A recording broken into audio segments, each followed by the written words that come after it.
Hola y bienvenidos al podcast número 62 de Más Dividendos. Hoy tenemos con nosotros a Pablo Tobar, a nuestro amigo Pablo. Buenas tardes, Pablo, ¿cómo estás? Hola, buenas tardes. Muy bien. Aquí a punto de marchar de vacaciones, si Dios quiere. Muy bien, eso es lo importante ahora. Don Marcos, ¿cómo está usted?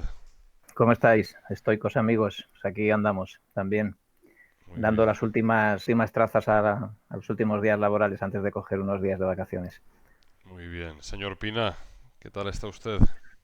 Pues bien, aquí también pues soportando ya los calores que este año parecía que se estaban haciendo un poco perezosos por llegar, pero ya también deseando coger vacaciones en una semanita por ahí y relajarnos un poco, ¿no? Sí, Que la verdad es que la primavera ha sido dura este año.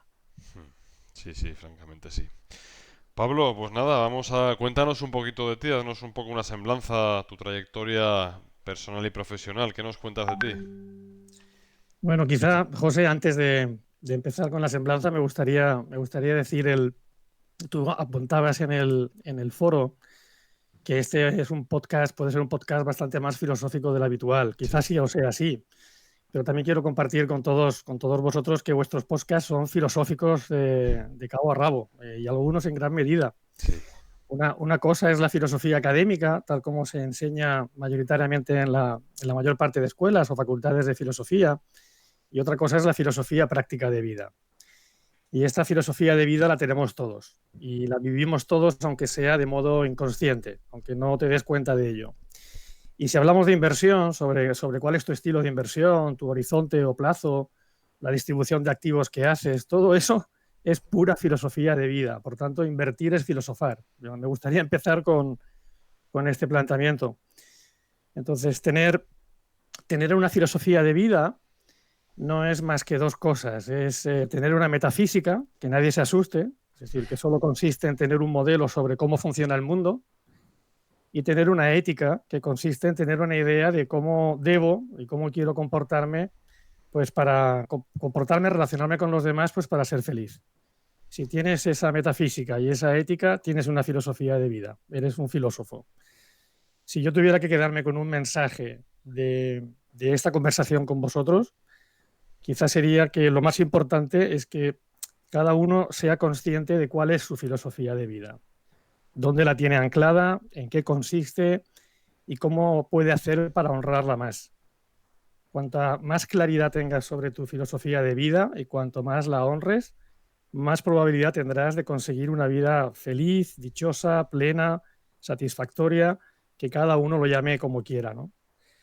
Entonces, la pregunta no es si tienes una filosofía de vida o no, digo, porque algunos dicen, no, yo filosofía no tengo, sino si esta es buena, una buena filosofía de vida o no lo es. Esa es la pregunta que yo creo que todo inversor y todo ser humano que aspire a tener una vida próspera debe hacerse.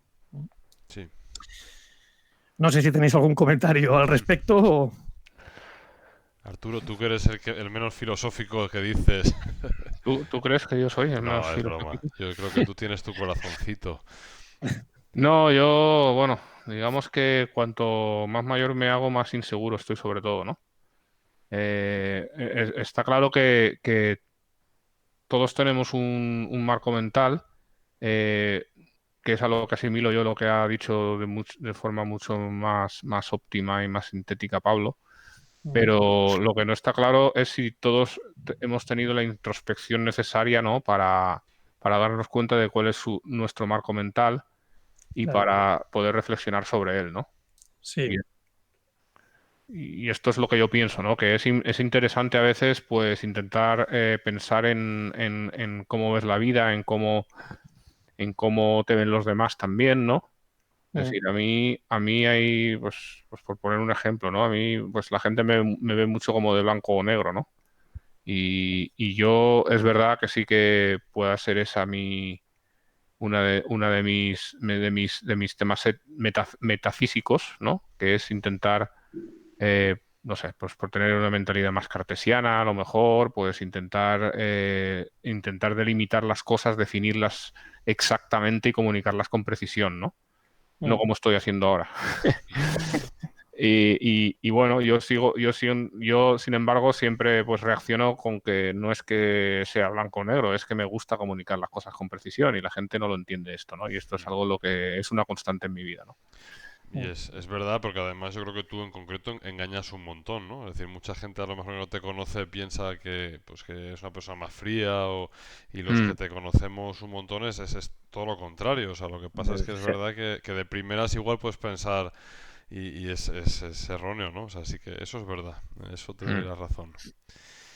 Muy bien, no Pero nos bueno, desviemos de nada más empezar sí, ya, que si no nos vamos por los cerros de Úbeda. Y ahora... me, no- me habéis preguntado por la Sí, semblanza, hombre, ¿no? sí, Que podéis es broma, hacer. es broma. Aquí podemos ir por donde queramos, que no hay problema, ¿eh?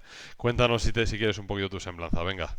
Pues voy a la época universitaria. Yo estudié psicología en la Universidad Autónoma de Barcelona.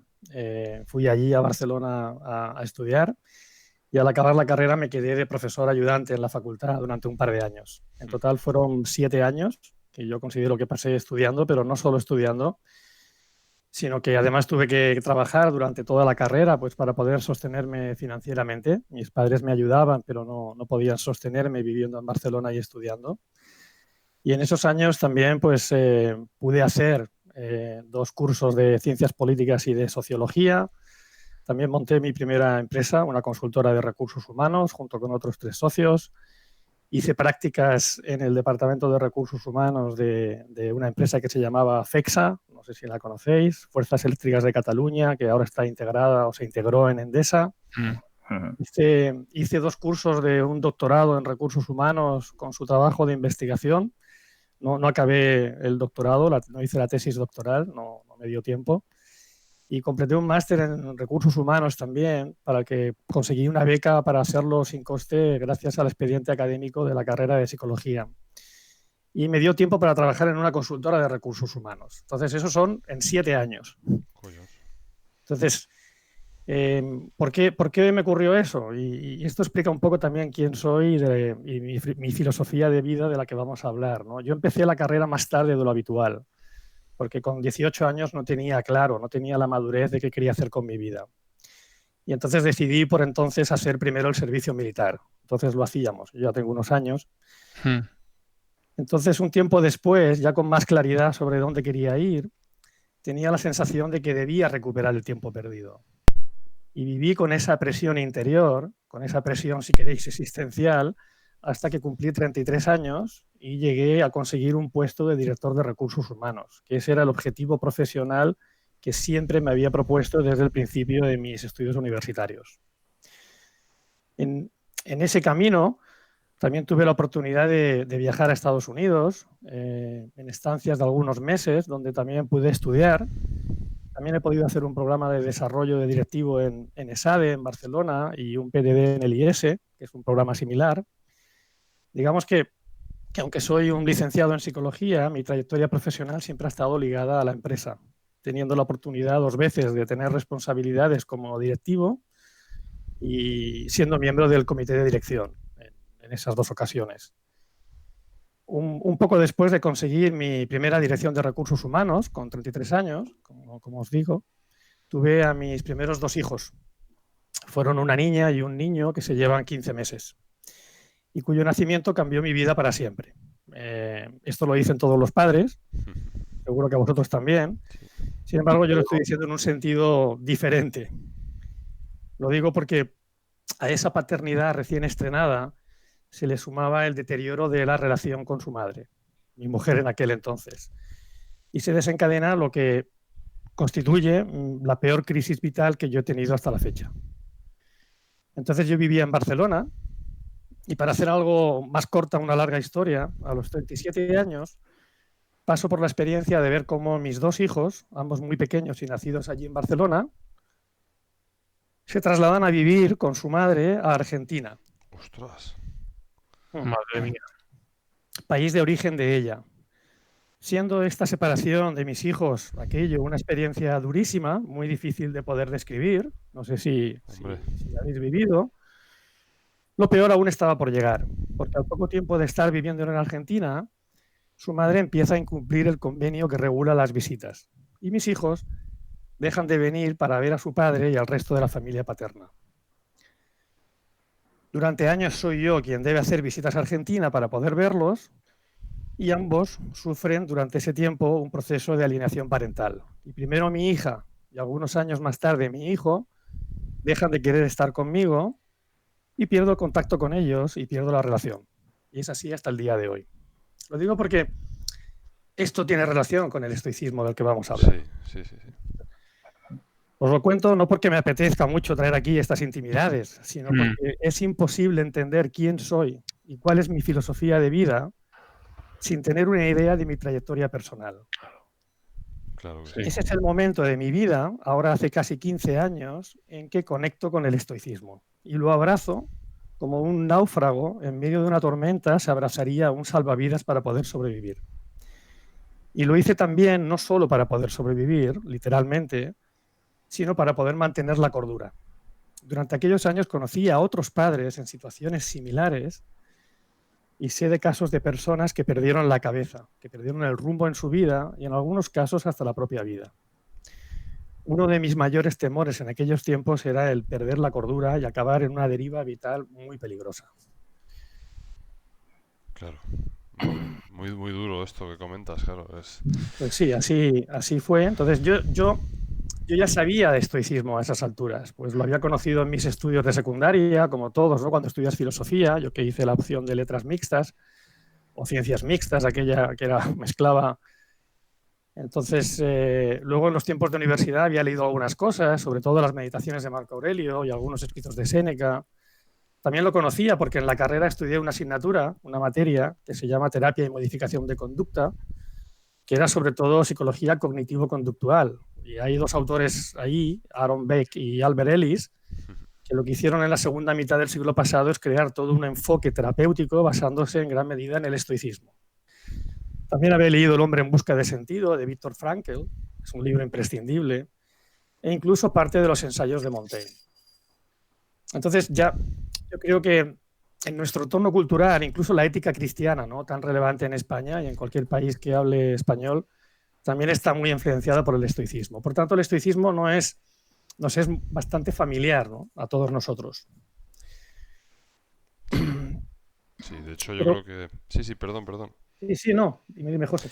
Que es muy curioso, ¿no? Porque yo creo que en la cultura popular aguantar algo estoicamente, ¿no? Es como... se asocia mucho a resignación y no tiene nada que ver. Es decir, Nada que ver. es una aceptación de las cosas, pero más por conocer la naturaleza, digamos, última de las cosas, ¿no? Es muy distinto resignarse a algo, ¿no?, que aceptar la naturaleza de las cosas y actuar conforme a ello, ¿no? Yo creo que esto es muy Estás curioso. tocando un elemento clave, José, porque el objetivo de los estoicos no era mantenerse en calma mientras sufrían las consecuencias de un revés, sino, por el contrario, vivir ese revés sin tener que experimentar sufrimiento. Y esa diferencia es importante. Es básica. Y es de la que tú estás hablando. Si queréis, sigo con la semblanza. Sí, por favor, sigue. Ahora volveremos al estoicismo, aquí nos pararemos un buen rato, sí. Pero bueno, volviendo a esa crisis vital mayúscula que me pone boca abajo y que me golpea como nunca antes y como nunca hasta ahora, por suerte, y que desafía todo mi sistema de valores, pues no solo me cambia como persona, sino que también me cambia la carrera profesional. En 2017 yo decido empezar a trabajar como coach ejecutivo. Yo tenía entonces una prometedora carrera como directivo de recursos humanos e incluso por mi perfil veía que no era descabellado poder desempeñar funciones de dirección general. Sin embargo, ante todo lo que me estaba pasando en el plano más personal, decido hacer un giro radical. ¿Por qué? Pues porque debía encontrar una actividad profesional con más flexibilidad que me permitiera poder estar más tiempo con mis hijos. Bien porque yo iba a visitarles a Argentina, o bien porque ellos vinieran si finalmente se cumpliese el régimen de visitas, cosa que tristemente no ocurrió. Entonces yo había empezado mi formación como coach años atrás, en 2004, y mi plan era continuar con mi carrera como directivo hasta llegar a los 50 años, más o menos, y a partir de ahí, entonces, dedicarme a trabajar como coach de alta dirección, que es lo que hago ahora, pero ya fuera del mundo corporativo, o sea, no estando yo en ninguna organización, sino en la mía propia.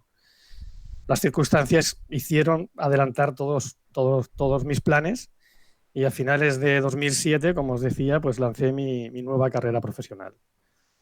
Los inicios siempre son difíciles, pero tuve suerte porque me pude arrimar a una consultora que por entonces tenía muy buenos proyectos de coaching y programas de desarrollo de liderazgo con empresas. Y además esa empresa española se asoció en aquella época con una reputada firma internacional, Oxford Leadership Academy, con la que sigo colaborando, ¿no? Y de la mano de ambos empecé a trabajar en un gran proyecto para Telefónica, entonces, en la Universidad Corporativa de Telefónica, pues haciendo formación en liderazgo a los primeros 1.200 directivos. Y después pude acceder a otros proyectos relevantes con empresas como Ferrovial, como el Banco Santander y otros sospechosos habituales de la comunidad de inversores, ¿no? Hoy sigo colaborando, como os decía, con Oxford Leadership y haciendo proyectos fuera de España, digamos que es la pata internacional, pero sobre todo trabajo aquí en España enfocado en una pequeña empresa que comparto con un núcleo de 9 personas más, que fundamos en 2010 y en la que tengo el rol de CEO. Esta empresa se llama Adventure y estamos especializados en trabajar con equipos de alta dirección, principalmente con comités de dirección.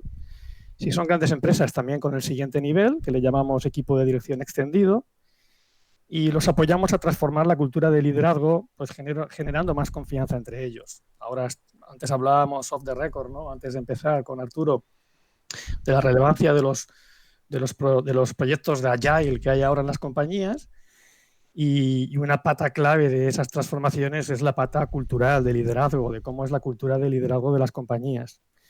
Entonces apoyamos en esas transformaciones a las compañías y en los comités de dirección, empezando con ellos, generamos más alineamiento, más compromiso auténtico, les estimulamos a que tengan mejores conversaciones,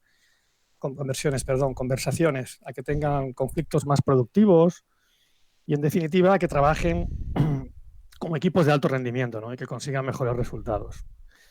Eso en lo profesional.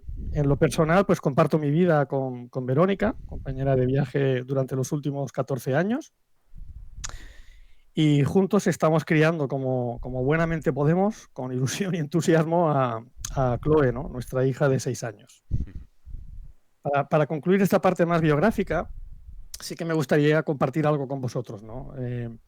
Y es una lección muy importante que he aprendido de mi trayectoria y que también es bastante estoica esa lección. Y es que precisamente aquello que ha sido seguramente el mayor revés que he tenido en mi vida, la paternidad frustrada de mis 2 hijos mayores, es también lo que me ha traído la oportunidad de tener un modesto pero relevante proyecto empresarial que ya está bastante consolidado, coronavirus mediante, con 10 años de historia, con una increíble comunidad de compañeros que también son amigos. Os hablo de estas 9 personas con las que comparto el viaje, y junto con los que seguir caminando y prosperando profesionalmente y personalmente, donde nuestro destino además depende en gran medida de nosotros y gozamos de niveles de libertad y de autonomía empresarial y profesional extraordinarios.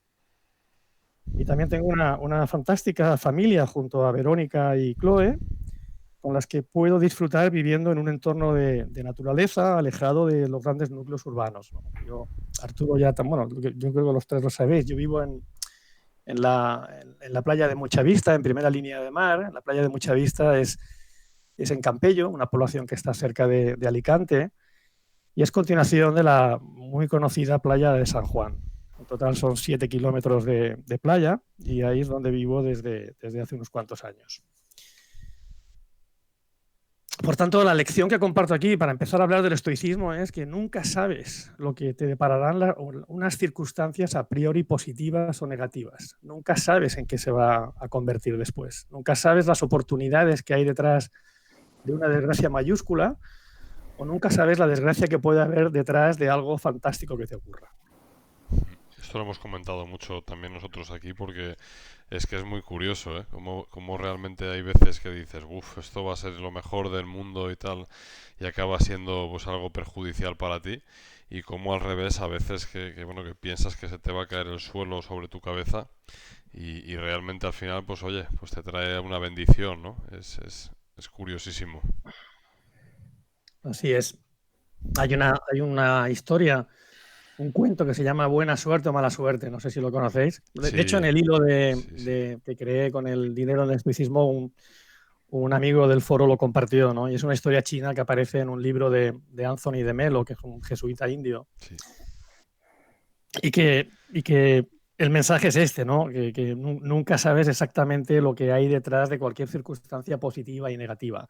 Y por tanto, lo mejor es aceptar con ecuanimidad, con templanza, aquello que nos llega en la vida, sea lo que sea. Y esa es la primera lección estoica que yo he aprendido, pues, en ninguna facultad, y no soy licenciado en filosofía, sino que lo he aprendido, pues, de la manera que os he contado, en ¿no? carne propia. Sí, lo que pasa es que aquí lo que es realmente un reto, porque yo creo que muchos a lo mejor podemos estar ahí en esa longitud de onda, ¿no? En ese pensamiento pero una cosa es pensarlo y otra cosa es experimentarlo, ¿no? Claro, Es fácil decir, pues, el típico problema, ¿no? Si estás preocupado por algo, si tienes solución, arréglalo, y si no, ¿para qué te preocupas, no? Pues sí, muy bonito de decir, ¿no? Y muy real probablemente, pero luego tienes que estar preocupado y verte en el tema, ¿no? efectivamente.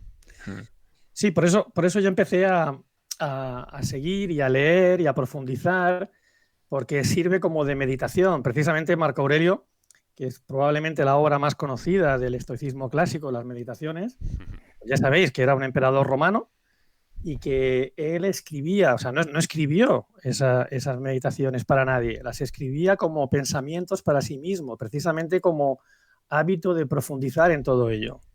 Cuando yo escribo el post del dinero en el estoicismo, os aseguro que lo comparto y encantado si le sirve a alguien, e incluso hasta si quizá refuerza un poco mi vanidad, bueno, ya lo trabajaré. Pero en el fondo lo escribo para mí mismo. Es decir, lo escribo y me lo imprimo y lo leo, y a alguno puede parecer, qué vanidoso este hombre, ¿no? Que se lee lo propio que escribe él, pero es que necesito escribirlo, necesito leerlo repetidas veces para poder ir interiorizándolo y practicándolo en el día a día. Entonces, hoy hay un resurgir del movimiento estoico, alguna pregunta en el foro va en esa línea de que está de moda, y yo creo que porque hay gente por ahí por el mundo, varias comunidades sobre estoicos modernos, que lo que están haciendo es cómo podemos practicar más esta filosofía en la práctica e ir incorporándola en tu día a día. ¿Por qué crees que hay un auge del estoicismo? ¿O qué explicación le darías tú? Yo creo que, por un lado, probablemente es un tema de moda, como contestaba algún amigo del foro también. Pero también, y lo de moda está relacionado pues con que de repente surgen estas comunidades y cada vez más gente escribe sobre ello, pero bueno, también hace unos años Bill Clinton, cuando era presidente de los Estados Unidos, de repente dijo que su libro de cabecera, que el que tenía en la mesita de noche siempre, eran las meditaciones de Marco Aurelio. Pues no veáis cómo se dispararon las ventas de las meditaciones en todo el mundo, no solo en Estados Unidos. Entonces ahí hay ese efecto de moda, y luego también hay un efecto de marco cultural. Es decir, el estoicismo, como os he comentado, está muy presente dentro de nuestro marco cultural. Si nosotros hubiéramos nacido, qué sé yo, en Timor Oriental, pues probablemente hubiera sido más difícil que tuviéramos acceso al estoicismo. Luego es una filosofía también muy, muy adecuada para la gente que está en el campo de la inversión, del ahorro y de la inversión, porque hay muchos aprendizajes y se ajusta a ello. Y al revés. Es decir, tú no tienes ni idea de estoicismo y eres un inversor que llevas invirtiendo durante 10 o 15 años, o sea, de largo recorrido, y te aseguro que desarrollas prácticas y conocimientos propias del estoicismo sin darte cuenta. Entonces, ahí hay como una sintonía. Y luego hay otra versión, que para mí es una narrativa de estas bonitas que le gusta al cerebro humano, pero bueno, también está ahí fuera, y es la versión de que el estoicismo clásico surge en una época de la humanidad donde se vivían tremendas turbulencias entre el siglo III a.C. y el siglo II. Ese fue el momento brillante del estoicismo clásico. Y algunos dicen que ahora estamos pasando por una fase de turbulencias similares, ¿no? También de dar un vuelco a todo el sistema de valores, y que por eso estamos volviendo a esa filosofía de vida. Yo creo que es una narrativa muy bonita, pero me parece poco rigurosa desde mi punto de vista, ¿eh? Pero bueno, como es bonita, pues está bien compartirla. ¿Y vosotros qué pensáis, Marcos? Tú que todavía no has disparado, te tenemos aquí atrincherado. ¿Qué opinas tú del estoicismo y demás? Bueno, es que la cosa se está poniendo tan emocional, pues, ¿qué os voy a contar? Me parece todo muy interesante y además muy, muy real, porque además estas cosas, como tú muchas veces dices que nadie espabila, ¿no? En cabeza ajena, pues la vida te cambia toda la perspectiva. Y los hechos que te ocurren en la vida te los van cambiando. Entonces, bueno, tampoco por salir aquí de cosas que nos puedan ocurrir a cada uno, pues evidentemente en mi caso, pues un tema de salud, pues te cambia toda la perspectiva que tienes y como bien dice Pablo, pues evidentemente te abrazas a algo. En su día, si alguien a mí me dice que yo iba a hacer yoga kundalini, pues oiríais las risas desde muy lejos. Y ahora, en cambio, pues evidentemente, pues no me lo puedo quitar de encima porque para mí es muy importante. De hecho, si algo tuve yo cuando leí algo del tema de estoicismo fue precisamente a lo mejor, pues no tanto como la religión, sino como a lo mejor lo que es el yoga, ¿no? No es el hecho de que te digan por qué a mí, sino para qué a mí, ¿no? Intentar ver, agradecer lo que tienes y desde ahí, desde esa perspectiva, cambiar tu modelo de vida y todas aquellas cosas que te habías planteado desde una perspectiva, pues tomarlas desde otra que a lo mejor después en el tiempo las puedes llegar a ver incluso mejor que cuando empezaste a tener una situación en la que pensabas bueno, que el mundo se te ponía en contra. Ujú. Sí. Sí, lo que sí que observo también mucho, o sea, la parte del estoicismo, yo creo que ha tenido también, o sea, lo que dice Pablo lo comparto plenamente, pero sí que es verdad que en las sociedades también como la actual, en la cual pues tenemos la grandísima suerte que nuestra pirámide de Maslow la tenemos aquí llenísima y tal, y prácticamente pues no sé, parece como que hay un cierto hambre, ¿no? Por alcanzar esa especie de plenitud o por vivir mejor y demás, que además es... Y yo creo que sí que es verdad que de las muchas corrientes posibles, el estoicismo, bajo mi punto de vista, tiene un gran sentido común, ¿no? Tú te lees las cartas a Lucilio, por ejemplo, ¿no? O te lees los ensayos sobre la felicidad, Séneca es que a mí me influenció muchísimo porque yo recuerdo que desde los 16 años o por ahí ya empecé a leer mogollón de Séneca. Y eso tuve un blog que lo titulé el televisor de Séneca, ¿no? O sea, que era un poco lo que vería en aquel momento Séneca, eso ya ni existirá, claro. ¿Lo leías en latín o ya traducido? Lo leía en latín, sí, sí, Ah, en vale, vale. latín, pero con acento de Cuenca. Vale, muy bien. Y Conquensis, que se llama. Conquensis. Y bueno, la verdad que, o sea, yo creo que si te pones a lo que a mí me parece flipante, porque durante muchos años yo sí que he tenido en mi mesita de noche, además, no he sido Bill Clinton y no me hagas ninguna broma, Arturo, que te conozco, cabrón.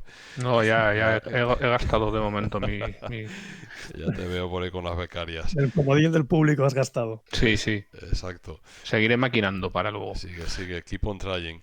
Pues eso, pero que realmente, eso, si te paras a pensarlo, yo creo que la paz mental que te otorga muchas veces el ver este tipo, o sea, esta manera de pensar, o sea, es como acostumbrados muchas veces a soluciones fáciles o es como que yo lo veo como un bálsamo, ¿no? Como cuando te tomas una infusión caliente por la noche porque no puedes dormir y tal, y realmente, vamos, o sea, yo creo que sí que es transformacional, o sea, que leer este tipo de escritos de esta gente te ayuda muchísimo en tu día a día. Yo lo utilizo como meditación, es decir, yo he tratado de practicar meditación, pues esta, de estar quieto, parado, ¿no? Y no pensar en nada, y lo he hecho durante varias veces en mi vida Ujú. y durante más o menos tiempo. Y no he conseguido mantener una práctica consistente. Sin embargo, por ejemplo, el libro de Marco Aurelio, la lectura de trozos o de Séneca, ¿no? Pero Marco Aurelio incluso aún mejor porque está bastante desconectado un capítulo de otro, ¿no? De las meditaciones. Sirve como meditación, sirve como manera de relajarte, como tú has dicho, y de que eso vaya quedándose dentro de ti y que te ayude al día siguiente, Arturo, como tú decías, a que no solamente lo tengas en la mente, sino que lo bajes al cuerpo y a la acción. Y esa es una manera que tengo yo de poco ortodoxa, pero de meditar. ¿Tienes alguna edición de las meditaciones, alguna traducción favorita o que Eso es recomiendes? Es importantísimo lo que dices y Mm, lo puse en el foro, porque la que yo leí cuando era más jovencito, iba a decir más joven, era malísima y corres el riesgo de rechazarlo y esto no es para mí, no se entiende nada y este hombre... Y es un problema de traducción, de edición. Entonces, yo la compartí en el foro. En España hay una fantástica que se llama, no se llama Meditaciones, se llama más parecido al título original que le puso Marco Aurelio, que es Pensamientos para mí mismo. No recuerdo la editorial, pero bueno, solo ujú. está esa en español. Pensamientos para mí mismo, es de tapa dura, no es barata, no es un libro value, pero vale muchísimo la pena. Y tú, Arturo, yo recuerdo que tú te leíste también. Bueno, tú te leíste el de Mark Manson, ¿no? El de Mark Manson, sí, que lo estaba comentando antes con Pablo. con Pablo, sí, a mí me gustó muchísimo ese libro. Es Mm. un libro que quiero volverme a leer, es lo típico, pero vamos, esa es mi dicotomía siempre en si volverme a leer o descubrir cosas nuevas, pero vamos, creo que lo volveré a leer en algún momento, ¿no? Sí. Y a mí me gustó mucho, hay pasajes que son memorables para mí. Es un libro que recomiendo a todo el mundo que lo lea. Digamos, una introducción al estoicismo, ¿no? Pero contemporánea, que eso puede ayudar también, me imagino, porque así pues ya te puedes dar cuenta de si es para ti y luego seguir tirando con cosas más clásicas, ¿no? Al final los clásicos son muy importantes, pero quizá como primer abrir de boca, ¿no? Pues pueden hacerse un poco bola, ¿no? Por seguir con la metáfora esta. Efectivamente. Mm. Mm. Entonces, pues, a ver, yo creo que sí que hay una cierta moda, porque desde Silicon Valley, San Francisco, la cultura de allí, pues está muy de moda, ¿no? El tema del estoicismo, el ayuno intermitente, la meditación, yo lo veo dentro del mismo, de la misma esfera, ¿no? Entonces, bueno, en cierto modo a veces las modas son buenas, ¿no? Si traen buenas prácticas y traen buenas cosas, pues ¿por qué Yo, no, no? yo siempre le digo a los directivos con los que participan en los cursos que imparto, en los programas, siempre les digo, no creeros nada de lo que yo diga o de lo que nosotros digamos. Este escepticismo del que tú hablabas, Arturo, es muy sano. No creáis nada. Ahora, si os Claro. resuena algo, pues probadlo y a ver si funciona en vosotros. Y yo creo que muchas de estas cosas que estás diciendo, Arturo, es que realmente funcionan. Yo he probado alguna de ellas también. Por ejemplo, el ayuno intermitente. También lo descubrí como hace un par de años y lo practico y yo creo, a lo mejor es su gestión, pero creo que me funciona, que hay resultados. Cuanto menos, incluso dependo mucho menos de las comidas, Mm, tengo más tiempo para mí. En viajes largos no tengo que preocuparme de la comida que te dan en el avión, que no vale nada. Ya me lo tomo como todo el viaje transatlántico como ayuno. mm. Y entonces es hasta cómodo, es práctico, funcional y creo que tiene efectos positivos sobre la salud. Bueno, yo perdí 15 kilos con el ayuno intermitente. O sea, había venido de perder 13 y hacer un poco de yo-yo contando calorías, que también funcionó. Lo que pasa que era un rollo lo de contar las calorías, ¿no? Entonces descubrí lo del ayuno intermitente, lo probé y bueno, y perdí 15 kilos. Una parte de los cuales he vuelto a recuperar, pues porque a veces la cabeza te da para unas cosas y a veces te da para otras, ¿no? Mm. No sé si esto es un cuento que me cuento a mí mismo, ¿no? Pero bueno, que sí, que es una buena práctica y además que tiene efectos, parece, porque estas cosas son difíciles, ¿no? Parece que tiene efectos, aparte de adelgazar o no, pues muy, muy beneficiosos, ¿no? Para la persona, ¿no? Para el cuerpo y la mente. Sí, sí, sí. Yo de hecho no lo utilizo para adelgazar. Mm, Al contrario, a mí me gustaría pesar 10 kilos más. Ahora, obviamente no de obesidad, no de grasa. claro. Eh, y sin embargo, es lo que tú dices, tiene otros beneficios relacionados con un envejecimiento saludable, ¿no? Con una alcalinización o mejor oxidación del cuerpo. Entonces, hay mecanismos que yo tampoco conozco en profundidad, ¿no? Que son beneficiosos para la salud. Y la verdad es que yo lo hago también por eso. Y luego también por una parte estoica, es decir, la exposición voluntaria a situaciones de cierto estrés.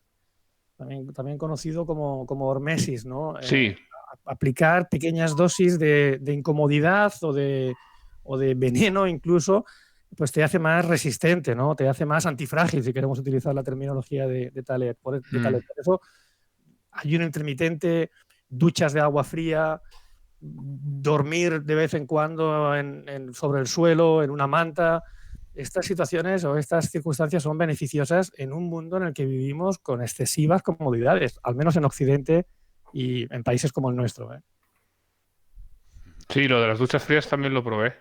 Y se reían estos de mí mucho. Mira, ya le ha dado la risa solo a José de pensarlo, ¿no? Sí, no, Y no, y yo lo veía como comerte un sapo por la mañana y es decir, pues de aquí en adelante ya todo va a ser mejor. un ¿no? Es una forma un de... sapo bufo. Bueno, eso ya no tengo tanto conocimiento en sapos como tú, pero no. Ya, y bueno, y sí lo logré. O sea, además, en la primera reacción, los primeros días te das cuenta de que entras en pánico, porque además lo hice en Londres, ¿eh? Cuando vivía en Londres, imaginaos cómo salía el agüita de la ducha. Y luego te das cuenta de decir, pero, o sea, bueno, a mí por lo menos me vino a la cabeza, o sea, y fue por mí mismo, vamos, no es que yo tenga muchos insights, pero dije, pero ¿por qué estoy entrando en pánico si solo es agua fría? Sí. ¿No? Y nada, y a partir de ahí ya dejé de panicar, ya no me ponía 160 pulsaciones solo porque tocara el agua fría mi cuerpo, ¿no? Lo que pasa es que luego me di cuenta de que a las horas, a pesar de que haces reacción y tal, tenía el frío metido en el cuerpo. A las 5 o 6 horas sentía una sensación de frío que no la sentía cuando me duchaba con agua caliente, que es como a mí me gusta ducharme, ¿no? Sí. Y lo dejé de hacer por eso, simplemente, vamos. Pero vamos, que no por falta de fuerza de voluntad. No sé, esto de la fuerza de voluntad es algo, no sé si el estoicismo tiene algo que decir sobre ello, ¿no? Que Claro. es bastante interesante, ¿no? Y que a mí me gustaría saber si tienes algo que decir también. Oye, yo quería comentar un off topic, así ahora que Venga. estamos con el tema de Marco Aurelio, que yo me lo escucho en el audiolibro, no sé si tenéis algo que decir al respecto, si eso es malo o es bueno. Quiero decir, ahora mismo cualquiera que tenga la suscripción de Amazon Prime es gratuito, o sea que lo dejo ahí porque yo por las noches me lo suelo poner, tengo ahí mi Alexa o lo que Cuando sea. tienes insomnio, ¿no? Y tal, ¿no?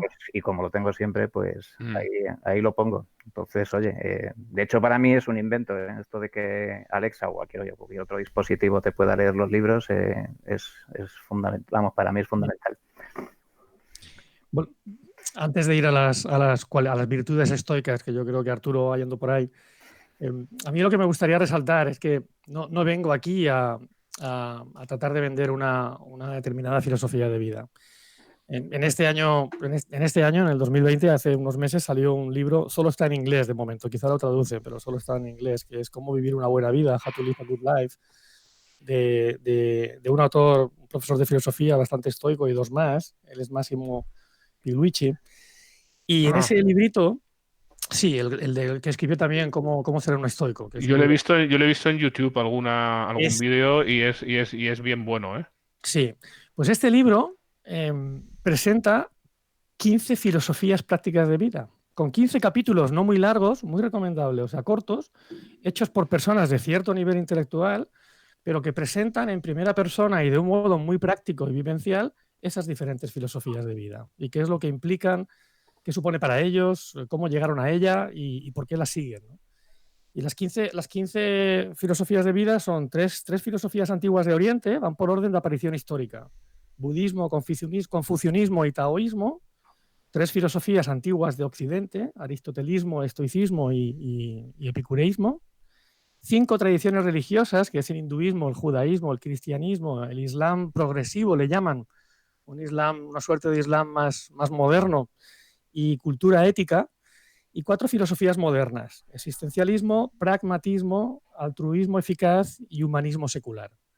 Entonces, por ejemplo, este último, humanismo secular, a mí me resulta bastante seductor también, porque también incluye aspectos del estoicismo. Entonces, mi recomendación es leerse un libro así e ir cogiendo cada uno qué es aquello que me seduce y que se adecua a mi manera de ver el mundo y que quiero ir probando para tener mi propia filosofía de vida y tener una guía sobre la que construir pues mi felicidad, mi serenidad, como decíais, mi dicha, o lo que sea. ¿Y qué consideras tú que es una buena vida, ¿no? ¿Cómo lo definirías para ti? Esta es la pregunta del millón. Em, Que se preparen estos dos que van después, ¿eh? O sea que... sí, sí.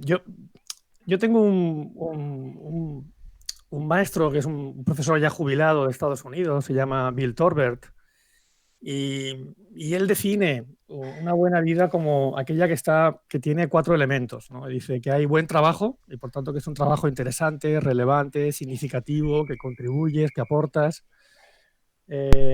Buena amistad, que tienes buenos amigos y que te relacionas con otros y hay confianza, apertura, apoyo mutuo. Buen dinero y entonces significa que consigues suficiente dinero para vivir, lo consigues de una manera honrada, realizando tu propósito y buenas preguntas, ¿no? También, y esto es lo que Bill propone. Mi caso incluso es más sencillo, ¿no? O más sencillo, o sigo la filosofía estoica en este caso, y es vivir una vida de acuerdo con nuestra naturaleza. Y lo que dicen los estoicos es, ¿qué es lo que nos hace ser a los seres humanos distintos de otros seres vivos? Y es fundamentalmente el uso de la razón y nuestra dimensión social. Entonces, ¿cómo aplicar el uso de la razón o sabiduría, que le llaman ellos, para mantener las mejores relaciones posibles y hacer una contribución significativa a la sociedad? Eso es para mí una buena vida. Luego, aparte, están mecanismos de cómo te cuidas, ¿no? Y por eso hablamos también de la alimentación, hablamos del ejercicio, hablamos del descanso, cómo mantener unos hábitos sanos para poder mantener tu máquina en condiciones. Pero fundamentalmente es uso de la razón, sabiduría para cómo tener mejor relación con los demás, cómo hacer una contribución significativa a los demás. Y es una pregunta muy difícil, ¿eh? de responder. Y de hecho es una pregunta para tenerla abierta durante el resto de tu vida, para poder ir avanzando en ella o evolucionando, ir cambiando la manera en que piensas. Y ahora podemos hablar también más adelante quizá de esto del propósito y de a qué sirven las empresas. En fin, también podemos hablar de eso, También, que está también. relacionado con una buena vida. No sé qué pensáis vosotros. Marcos, vamos a empezar por Marcos. Marcos, para ti, ¿qué piensas de lo que ha dicho Pablo y qué sería para ti una buena vida? Joder, qué difícil. Yo ya sabes que en alguna vez, bueno, lo he comentado contigo y también está escrito. Yo creo que vivir en paz y en tranquilidad, desde luego, es de las cosas que en su día más anhelaba y ahora pues más intento mantener. Desde luego. Ya no es tanto el hecho de, bueno, de intentar, pues yo qué sé, en el tema del estoicismo, ¿no? De un aprendizaje, siempre estar en un aprendizaje continuo. Yo creo que fíjate, Arturo, bueno, tú mismo eres empresario, Arturo consultoría, yo también, el hecho de que estemos siempre, ¿no? En trabajos en los que nos hagan estar pensando constantemente, ¿no? Yendo intentar ir a más, pues desde luego, pero sobre todo en el hecho de compartir, ¿no? Que yo creo que a lo mejor también es un poco el objetivo que hemos llegado a llegar a mantener y por el que estamos aquí a lo mejor ahora los 4 reunidos, ¿no? Y básicamente con eso yo he intentado plantear ahí las mimbres pues para intentar ir adelante y tirar en todo pues con lo mejor que se pueda, ¿no? Que yo creo que después de todo es lo único que merece la pena, ¿no? Intentar dar lo mejor de uno mismo pues para compartir y para el bien de los demás, ¿no? En este sentido sí que también me gustaría disparar, ¿no? Hacia vosotros, ¿no? Muchas veces que hablamos del tema de la suerte o del azar, ¿no? Que también no sé si saldrá en este sentido. ¿A qué nos dedicamos? ¿A lo que nos gusta o o para lo que valemos, ¿no? Que muchas veces no tiene por qué coincidir, ¿no? Pues esa es otra de las dinámicas que en el tiempo y durante la vida pues también uno se las piensa, ¿no? Es decir, oye, uno vale algo para la sociedad, tengo que hacer algo porque creo que lo que hago puede valer, pero a lo mejor no es lo que más me llena y a lo mejor lo que más me llena es algo con lo que a lo mejor que no es algo que pueda compartir con los demás de una manera para que sea un bien social. Bueno, pues eso es algo que también lo pienso bastante y con arreglo a eso, pues intenta uno pues llegar a ciertas conclusiones, ¿no? A lo mejor tienes que tu vida llevarla hacia lo que se te da bien, para luego hacer lo que te gusta, ¿no? Bueno, pues llegar a un compendio y a compensar y a un equilibrio en tu vida.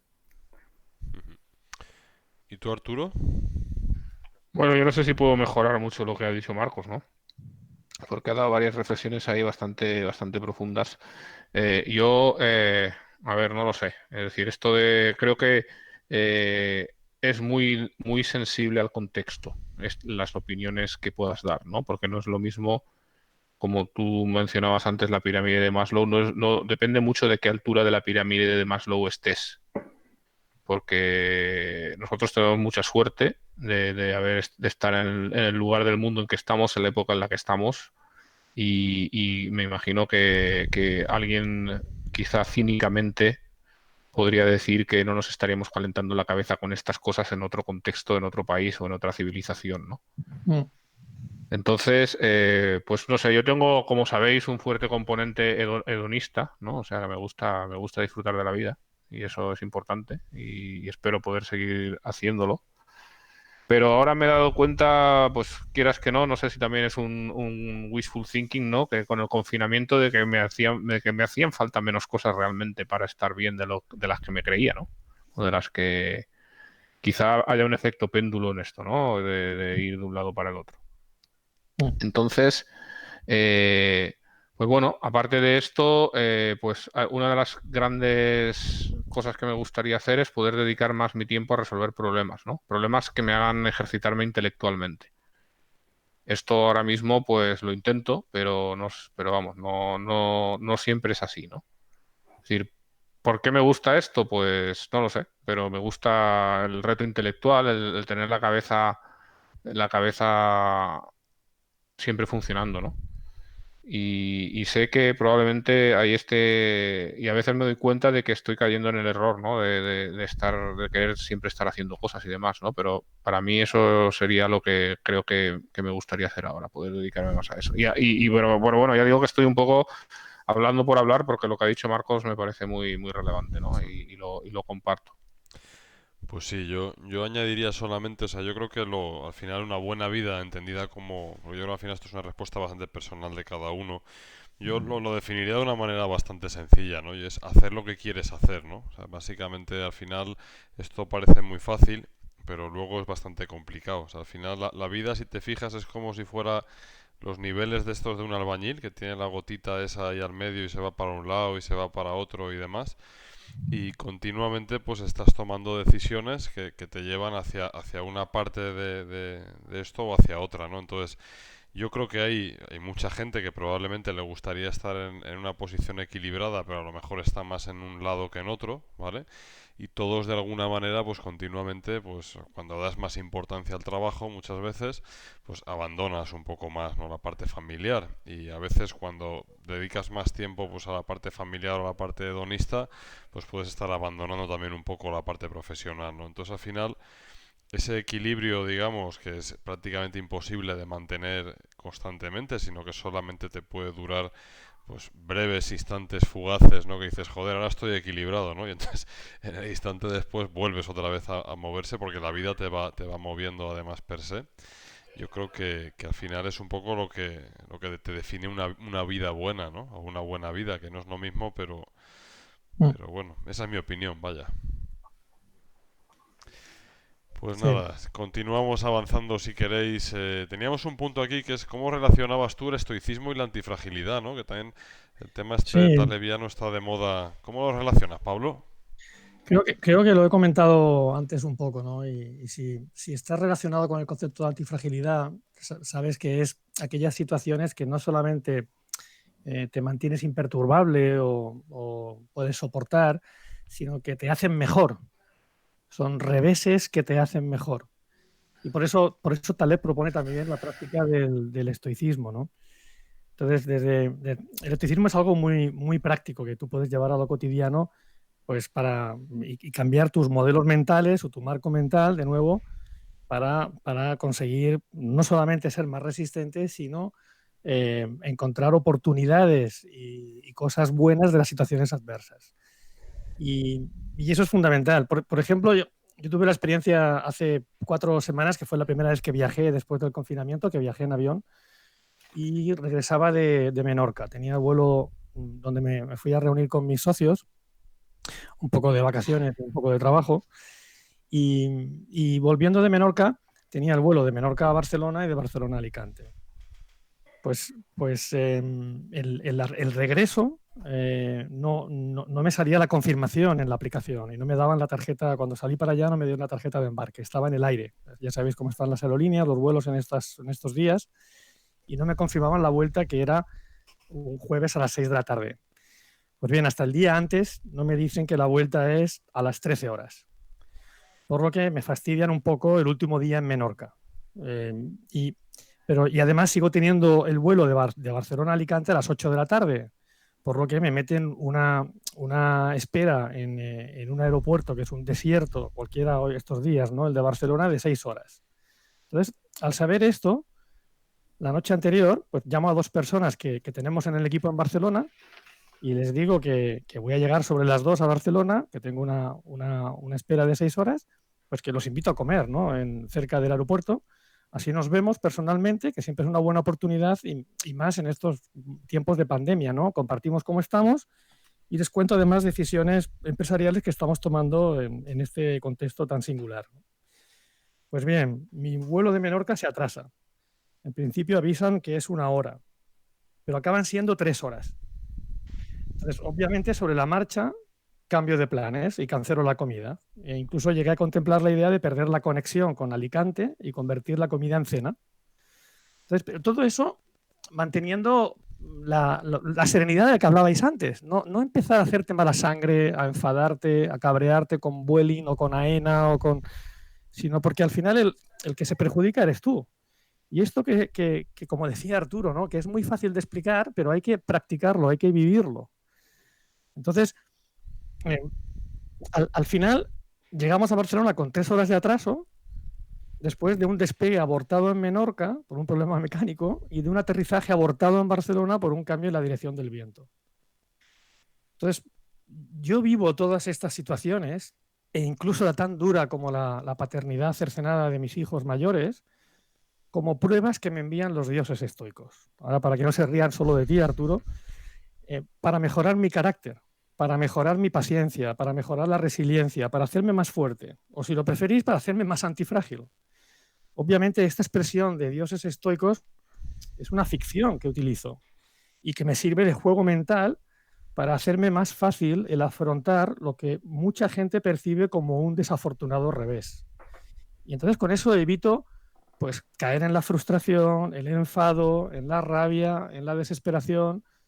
¿Me funciona siempre? No funciona siempre, también vengo aquí a decir esto. Ahora, ¿me funciona cada vez más? Sí, cada vez me funciona más. Cada vez lo hago mejor. Y eso también tiene un impacto beneficioso sobre aquella gente que te rodea. Cada vez tienes un mejor sentido del humor. Cada vez tienes menos te pones menos irritable. Y ese es el concepto de cómo yo vinculo el estoicismo con la antifragilidad. ¿Cómo haces cuando tienes muchas preocupaciones y demás, que algunas existentes y otras imaginarias? ¿Cómo haces para lidiar con el exceso de preocupaciones?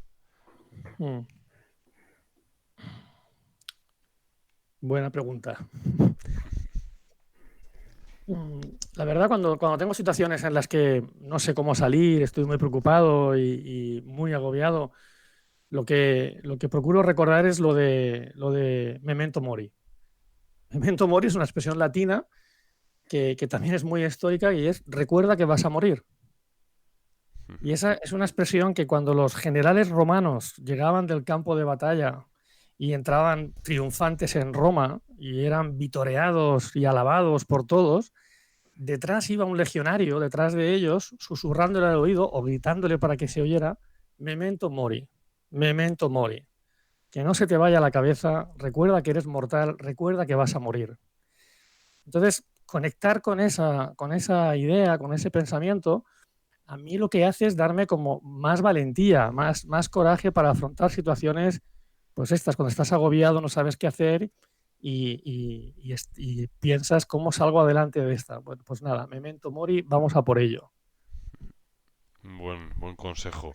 ¿Alguna recomendación así práctica más, aparte de esta, para lidiar con los problemas un poco del día a día desde el punto de vista estoico, además de lo que has comentado del aeropuerto y demás? Mm.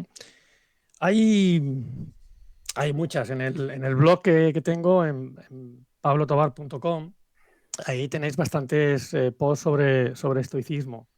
De nuevo, son reflexiones principalmente dirigidas a mí, me sirven a mí como para recordarme estas cosas. Y tengo uno que dice 20 acciones prácticas, 20, para poder practicar el estoicismo desde hoy, ¿no? Y en lo cotidiano. Y entonces cuento cosas ahí como deshazte de cosas que no utilizas desde hace tiempo. Tíralas o dónalas, porque eso libera espacio en tu vida, libera espacio mental. O simplifica tu vida de algún modo, vive con menos de algo. Arturo decía, con el confinamiento me he dado cuenta de que necesito menos cosas para ser feliz, para estar bien. Entonces, no esperes que venga el confinamiento, no esperes que nos metan un estado de alerta o de alarma y nos obliguen a estar confinados. Puedes empezar hoy. Otra es, sé muy consciente de los deseos que tienes, de aquello que deseas. Piensa muy bien, elige muy bien cuáles son tus deseos y elimina todos los que puedas.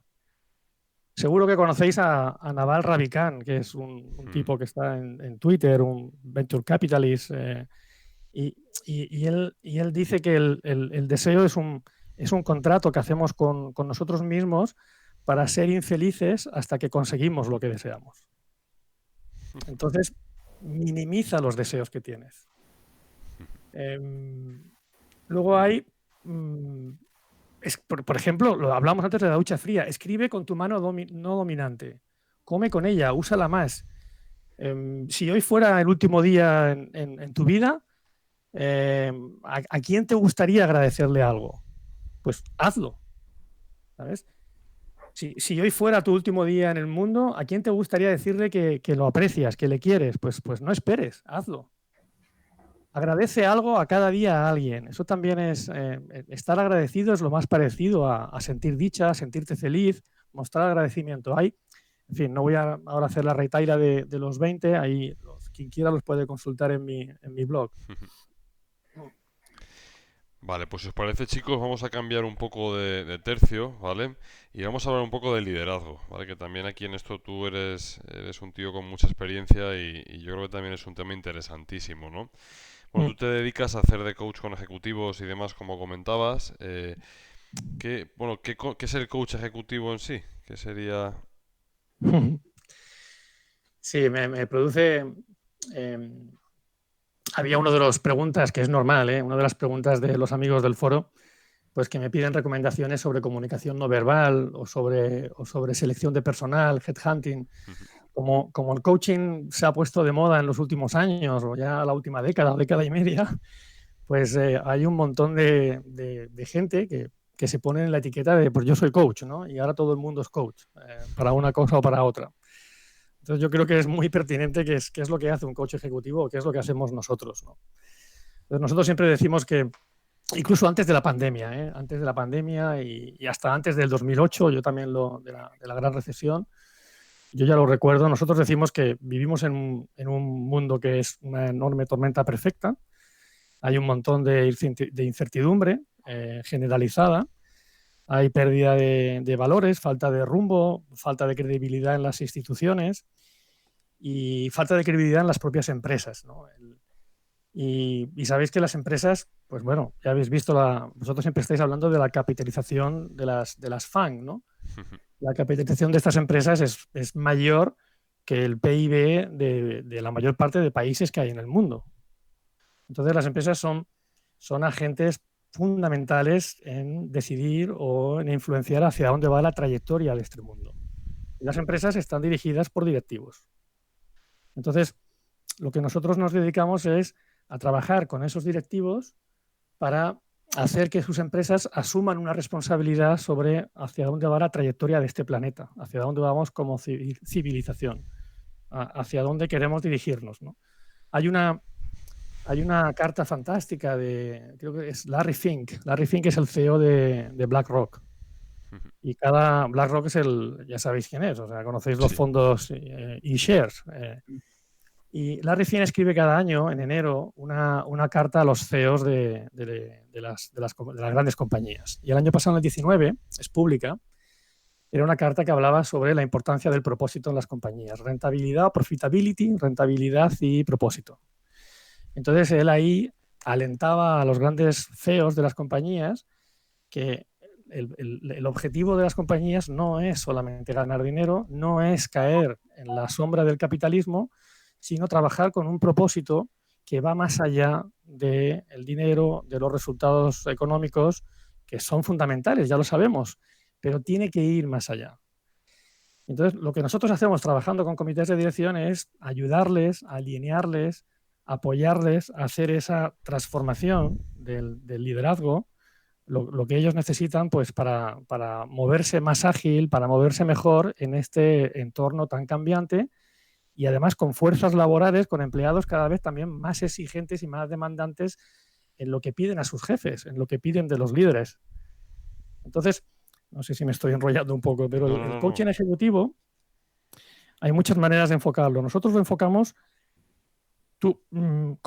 como el proceso por el que tú ayudas a un directivo o a un equipo, da igual, a un directivo, a transformar su identidad, a transformar sus modelos mentales, aquellos modelos mentales que están más relacionados con tener éxito en la empresa y con tener éxito como directivo. No solamente se trata de enseñarle determinadas competencias o habilidades, no solamente es cómo puedes mejorar tu empatía, o cómo puedes mejorar tus habilidades de negociación, o cómo puedes ser más motivador para tu gente, o cómo puedes comunicar mejor. No, los directivos con los que trabajamos nosotros no solamente son unos mega cracks, son unos superhéroes, os lo aseguro, la mayor parte de ellos, y ya saben, saben mucho más que yo, saben mucho más que nosotros. La manera en que, si no han aprendido algo, es porque no está en su mindset, no está en la manera en que ellos ven el mundo, no está en su modelo mental. Entonces, nosotros les ayudamos, les ofrecemos la posibilidad de que evolucionen, avancen y tengan un desarrollo hacia modelos mentales que son más funcionales o más adaptativos para la situación que vivimos. Por modelos mentales, vosotros sabéis un montón, en inversiones se utilizan el término de modelos mentales. Los que están más relacionados con el liderazgo, con la dirección, pues es cómo entienden el poder. ¿Es el poder algo unilateral que uno ejerce sobre otros? Y por tanto, o lo ejerces tú o lo ejercen sobre ti. ¿O es el poder algo más sutil que puede ser distribuido, compartido, construido con mutualidad en un entramado complejo de influencias donde tú puedes generar más autonomía, más compromiso, más empowerment, como se dice en tu gente?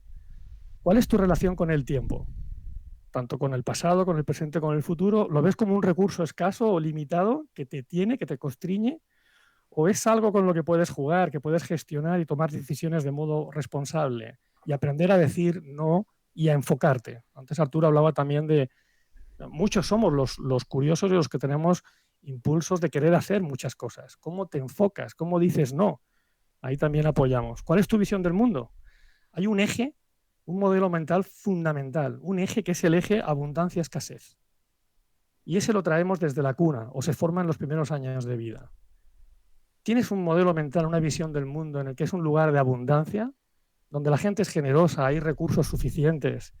¿O tienes una visión de que el mundo es un lugar de escasez, donde el trabajo, por ejemplo, y la riqueza son recursos limitados? Y por tanto, para que uno tenga más trabajo o más riqueza, otros tienen que tener menos. Eso lo tenemos todos dentro.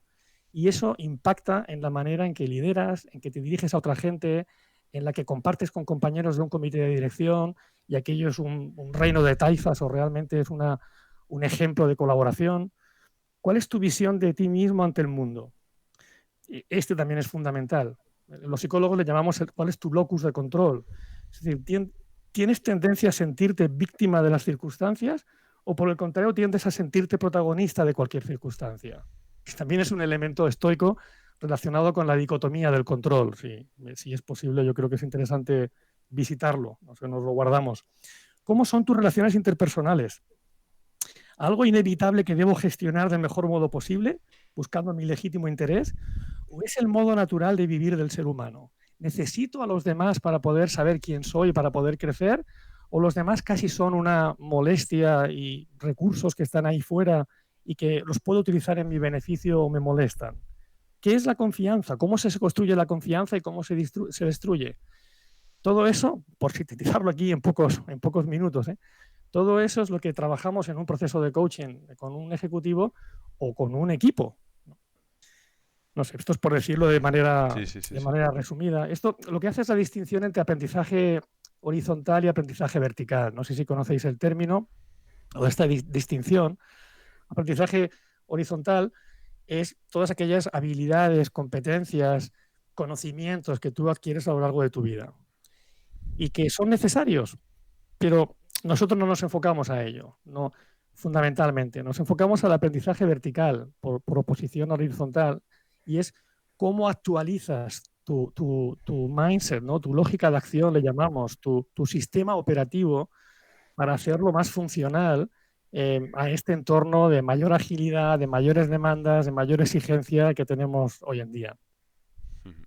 No sé si me explico. A mí me interesaría también conocer, esta pregunta va a ir un poco también para todos, ¿no? Porque yo creo que también es un tema interesante, ¿no? Pero al final, ¿qué es el liderazgo, ¿no? O sea, entrando ya un poco más en detalle de qué consideráis cada uno de vosotros que es el liderazgo y demás, ¿no? Me pido el último yo, en este caso, si es posible. Venga, que sí, tengo mucha curiosidad por escucharos, sin hablar yo antes. Descansar. Vamos a empezar por Marcos, va. Venga, Marcos. Siempre me toca a mí. Bueno, pues primero. Arturo, va, si quieres. Arturo, dale tú, va. Es una pregunta trampa. Sí. Te hemos puesto a ti el primero para inutilizarte, ¿sabes? Para que luego no puedas vengarte de nosotros. Venga, dale. No sé, a mí el tema del liderazgo es una palabra, yo creo que bastante prostituida, ¿no? Y me imagino que de estas palabras que suelen perder mucho el significado, ¿no? Entonces, pues no sé, para mí tiene una connotación un tanto arrogante lo de liderazgo, pero quizá esto sea un vicio personal mío. Yo siempre digo que con los equipos con los que he trabajado, me gusta intentar ayudarles, ¿no? a brillar, ¿no? Intentar quitarles cosas del camino que no son las cosas que realmente son las cosas propias del trabajo que están intentando hacer. Es decir, todo lo accesorio, toda la basura, digamos, ¿no? Todos los obstáculos, ya sean burocráticos, políticos, organizativos, es decir, quitárselos de en medio, comérmelos yo, ¿no? Y que ellos puedan hacer pues su trabajo especialista, ¿no? Que es lo que realmente, donde realmente aportan valor. Entonces, esa ha sido siempre mi forma de entender el liderazgo, un poco aislar a los equipos, ¿no? De todas estas trabas, ¿no? Sí, eso es así lo veo yo. ¿Y tú, Marcos? ¿Cómo lo ves tú? Bueno, pues dentro de lo que es a lo mejor todo el tema de las habilidades, ¿no? Que pueda ser, bueno, pues gerenciales o de mando, la verdad es que no sé si es porque siempre he estado en empresas, bueno, durante mucho tiempo familiares, la verdad es que lo he visto de un modo muy, muy natural. Esto también hasta incluso me pregunta si yo también también podría preguntar, ¿no? A vosotros o a Pablo en concreto, ¿no? Porque todo este tema del coach, por ejemplo, yo siempre lo he visto como muy orientado, ¿no? a grandes empresas, porque y en cambio, por ejemplo, a otro tipo de empresas más familiares o más pequeñas, este tipo de cosas parece que viene dado. El hecho de que sean familiares o las estructuras sean mucho más horizontales, pues no casan, bueno, no casan porque parece que el liderazgo ya viene dado. O si surge, como digo, pues surge de forma natural, por el propio respeto, por el hecho de que has creado, digamos, un equipo y tienes lo que se suele decir, ¿no? La mano izquierda. Si le preguntáis, muchas veces me dice mi jefe cuando le comento muchas veces cosas de este tipo, digo, oye, pues a lo mejor teníamos que orientar un poco la formación en este área. Pues siempre me dice, mira, Marcos, para que el perro sea de caza tiene que venir de raza, ¿no? ¿no? Y a lo mejor, bueno, pues ¿quién soy yo para decir a alguien que tiene ya pues ciertas edades, que ha creado empresa y que ha levantado, digamos, pues voy a decir un imperio, digamos, familiar, oye, que pues una empresa, una empresa con cierta entidad como para que le diga yo, digamos, qué es lo que tiene que hacer, ¿no? Pero sí, estoy un poco de acuerdo con lo que dice Arturo, ¿no? O sea, creo que en el sentido de que la palabra liderazgo me parece un poco bueno, pues parece un poco jerarquizante. Mi manera de ver las cosas nunca ha sido nunca ha sido así. No quiere decir que no lo comparta, pero siempre he pensado que la distribución de equipos, el hecho de cómo el liderazgo se establece dentro de las instituciones, pues tiene que salir de forma natural. Pero, claro, esto lo comento desde la perspectiva y desde la experiencia que tengo personal, no va más allá. Pues yo diría, a ver, yo creo que el liderazgo tal y como se ha, efectivamente le doy la razón también bastante a Arturo, que se ha prostituido mucho el término. Durante mucho tiempo yo creo que se ha enseñado también a liderar. Yo sí que creo que se pueden mejorar habilidades o se puede ayudar también en cierto modo a mejorar una parte, pero creo que hay una cuestión fundamental y esto ya es puramente opinión mía, ¿eh? O sea, esto no es...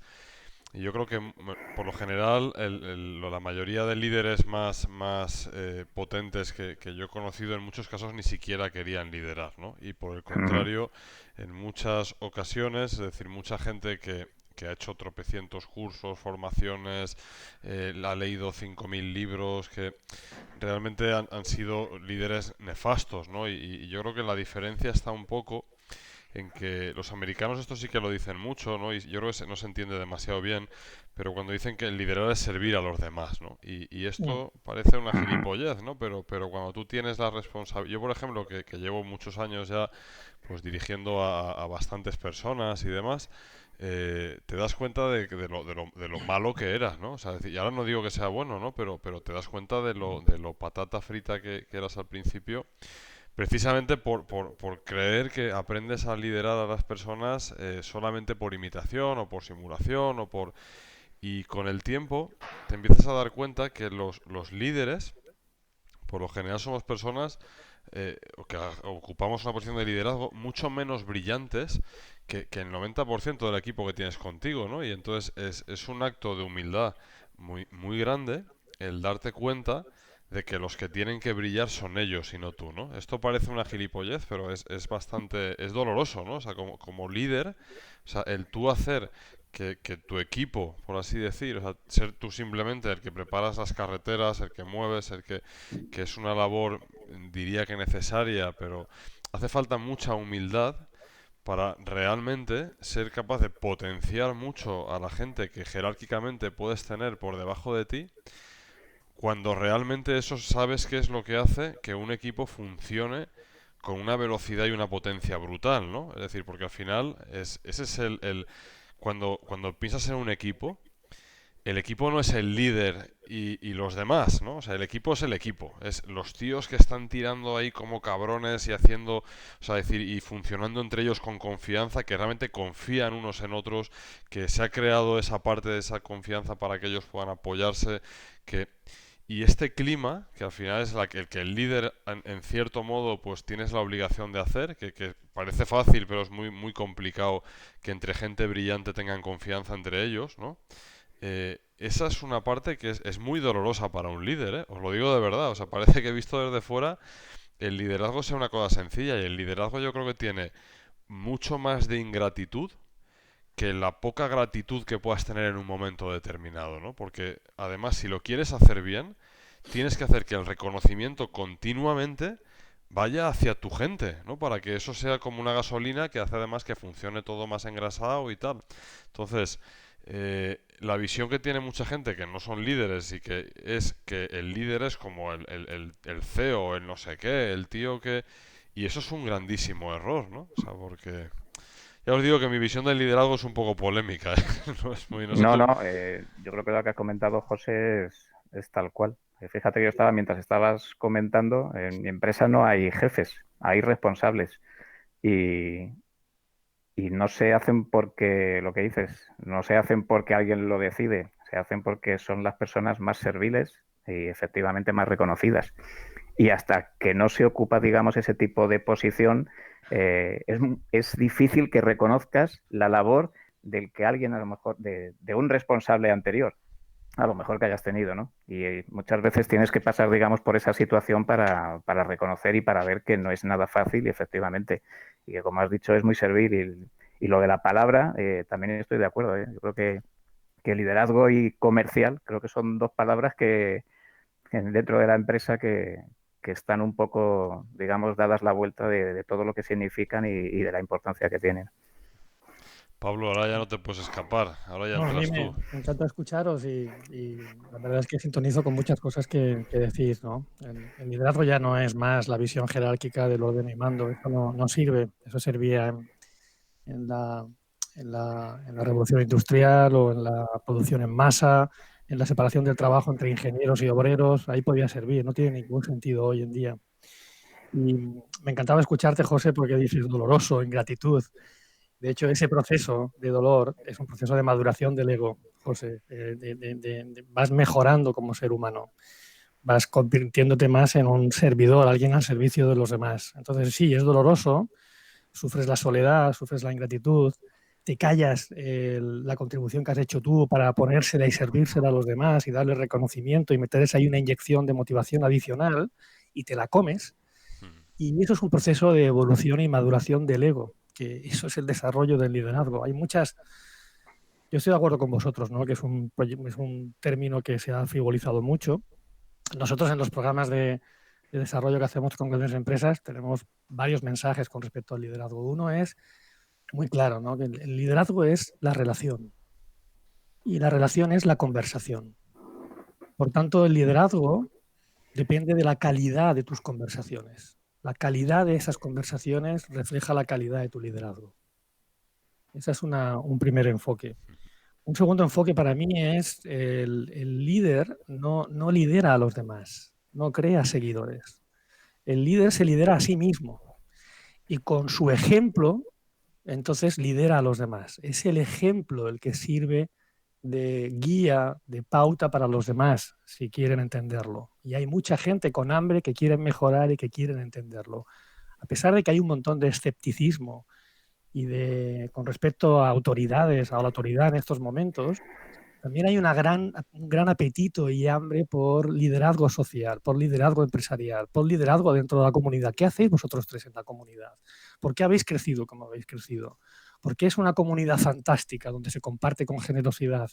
Porque, macho, lo habéis liderado de una manera excelsa. Os habéis entregado en cuerpo y alma. Lo habéis hecho además con una gran generosidad y dedicándole muchísimo tiempo, muchísimo esfuerzo, con poca recompensa económica por ello. Y nos ponéis el listón y nos servís de ejemplo a todos los que estamos ahí detrás. Entonces, eso es también liderazgo. A mí hay una historia que me encanta, una anécdota, si me permitís. Sí, por favor. Y es, en el año 91 se celebró un congreso de estos enormes en Estados Unidos, en San Francisco, sobre liderazgo y cambio, gestión del cambio, leadership and change management, estos temas así filosóficos. Y todos los grandes gurús del momento, Peter Drucker, Peter Senge del MIT, Warren Binney, todos estos gurús del momento eran ponentes en ese congreso. Asistían miles de personas. Y todos ellos, todos estos oradores, al acabar el evento, fueron valorados y todos obtenían valoraciones muy altas, por encima de 8, cerca del 10, entre 0 y 10. Pero había una persona que había obtenido un promedio superior a 10, que muchos asistentes le habían asignado 15, 20, 25, pues fuera de la escala. ¿Quién era esa persona? Esa persona era la Madre Teresa de Calcuta, Santa Teresa en estos momentos. Estaba en San Francisco la Madre Teresa por otro motivo, obviamente, no era una de las gurús del liderazgo, estaba por otro motivo.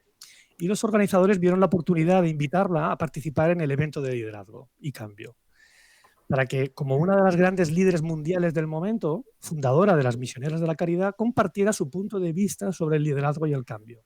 Y allí que se presenta la buena mujer, 1,5 metros, no levantaba, y su conferencia duró solamente 2 minutos.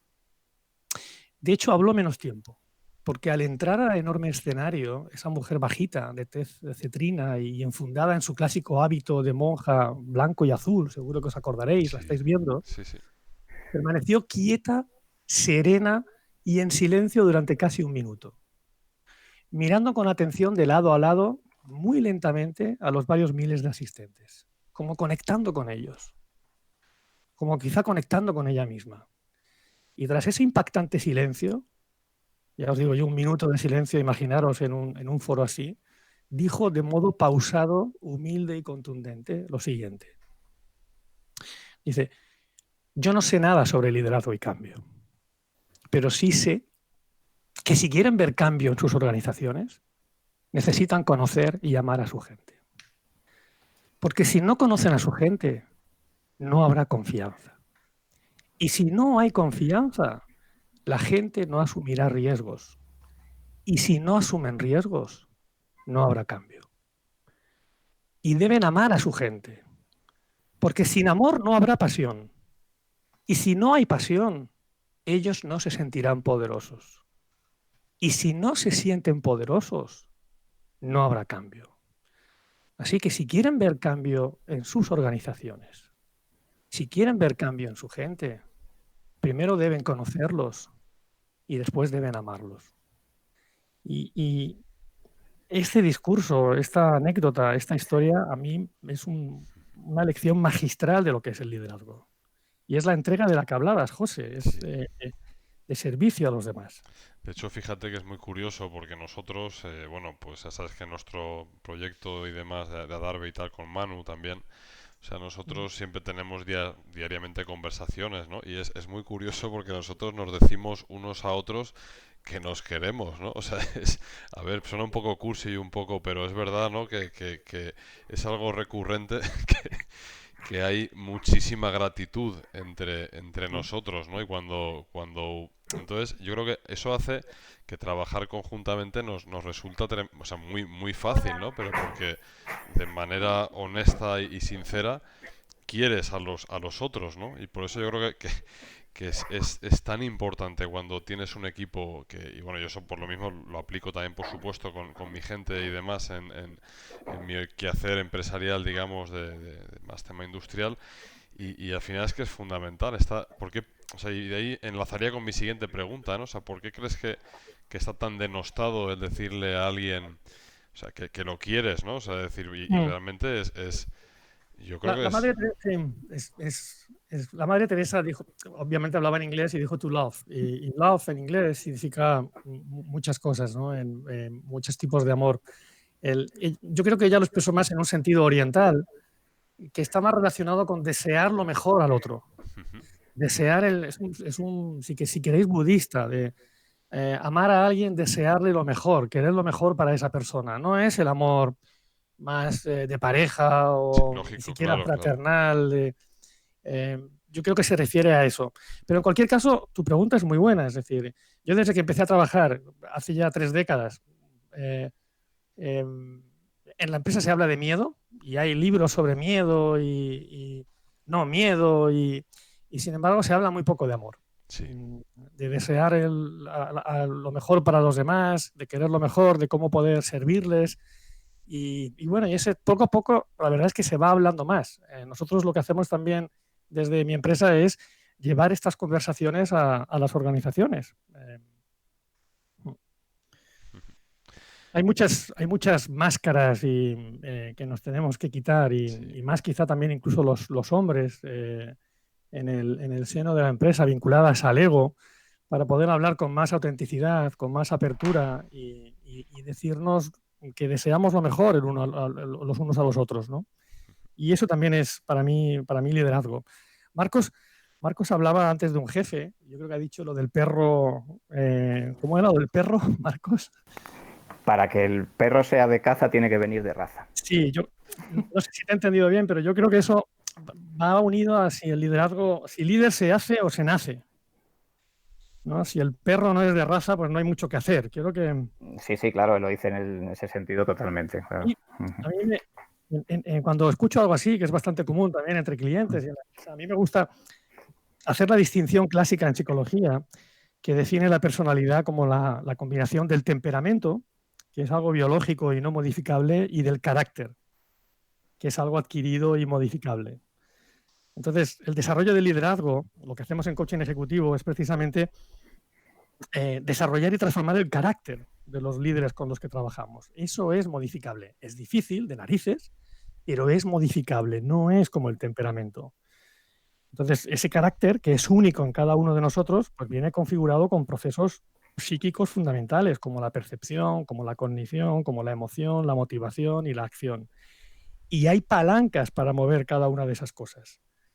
Entonces, cuando hablamos de culturas empresariales ineficientes o incluso tóxicas, hay alguna pregunta de los compañeros, de los amigos del foro en ese sentido, hablamos de personas, de líderes que responden ineficientemente o inadecuadamente a las demandas del entorno.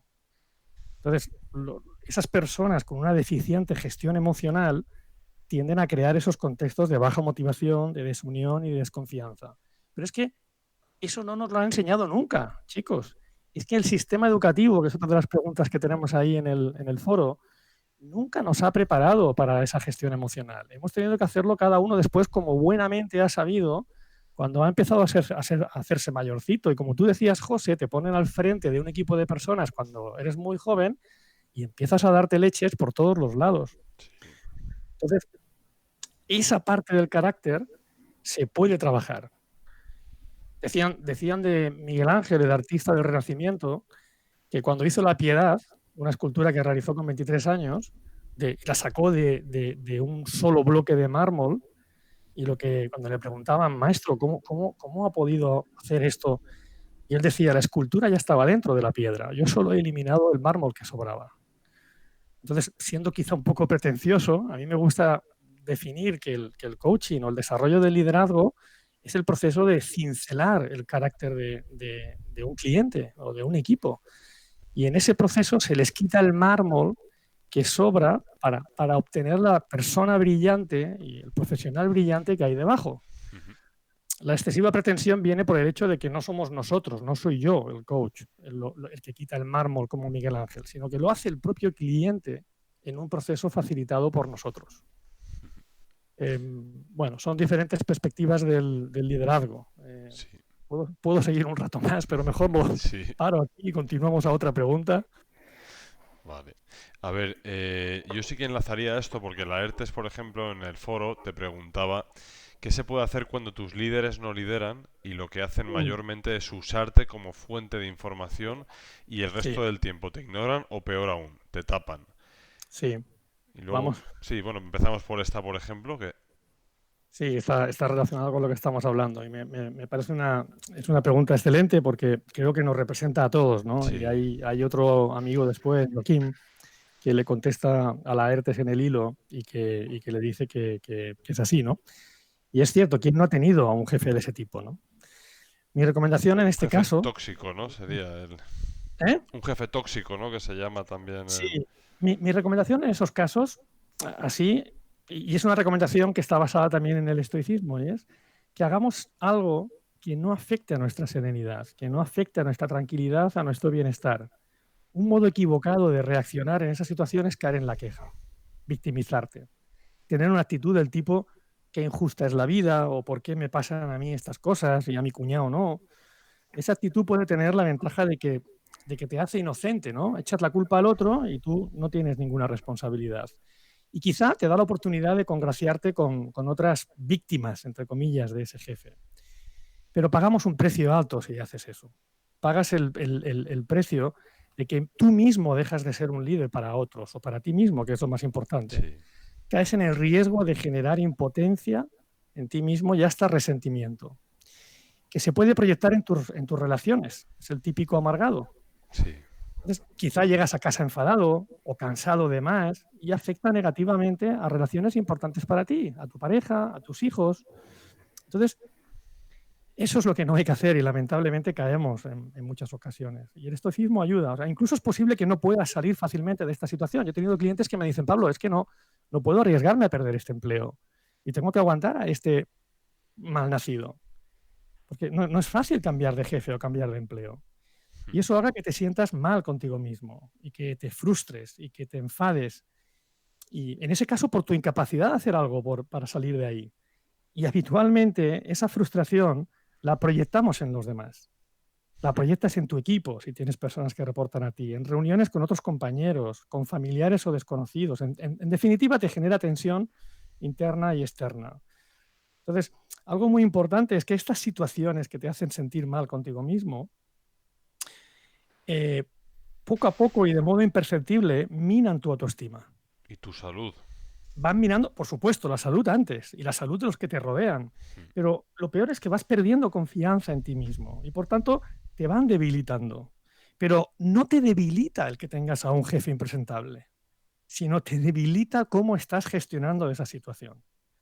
Entonces, permitidme ahora darle la recomendación a la ERTES, ¿no? A la ERTES y a tantos otros. Para afrontar situaciones así sirve el estoicismo. Entonces, ¿cómo puedo aplicar las 4 virtudes que te da el estoicismo y que nos hemos dejado antes en una pregunta que hacía Arturo, que es sabiduría, valentía, autocontrol e integridad en esa situación? O sea, ¿hay algo que puedes hacer para cambiar esa situación? ¿Sí o no? Si puedes, fantástico, hazlo. Pero si puedes, vale la pena hacerlo, porque quizá no vale la pena perder un buen trabajo, que te gusta, que tienes un buen equipo. Si no puedes hacer nada o no vale la pena hacerlo, entonces te quedas ahí y aceptas la situación. Es tu decisión y la tomas con conciencia. Acepto y yo hago esta situación. Y una vez que la aceptas, ¿qué puedes aprender de esta situación? ¿Cómo te puede mejorar como persona?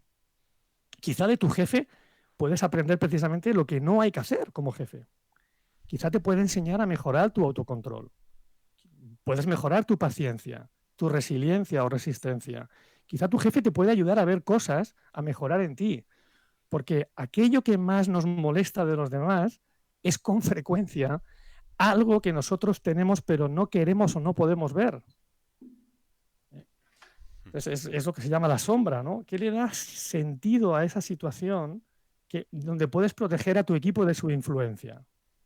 Quizá esa situación te da una oportunidad de mostrarle a tu equipo cómo, a pesar de tener un jefe indeseable, las cosas pueden seguir haciéndose bien, sin caer en la queja, el victimismo generalizado en el equipo. Puedes ejercer de líder de tu equipo.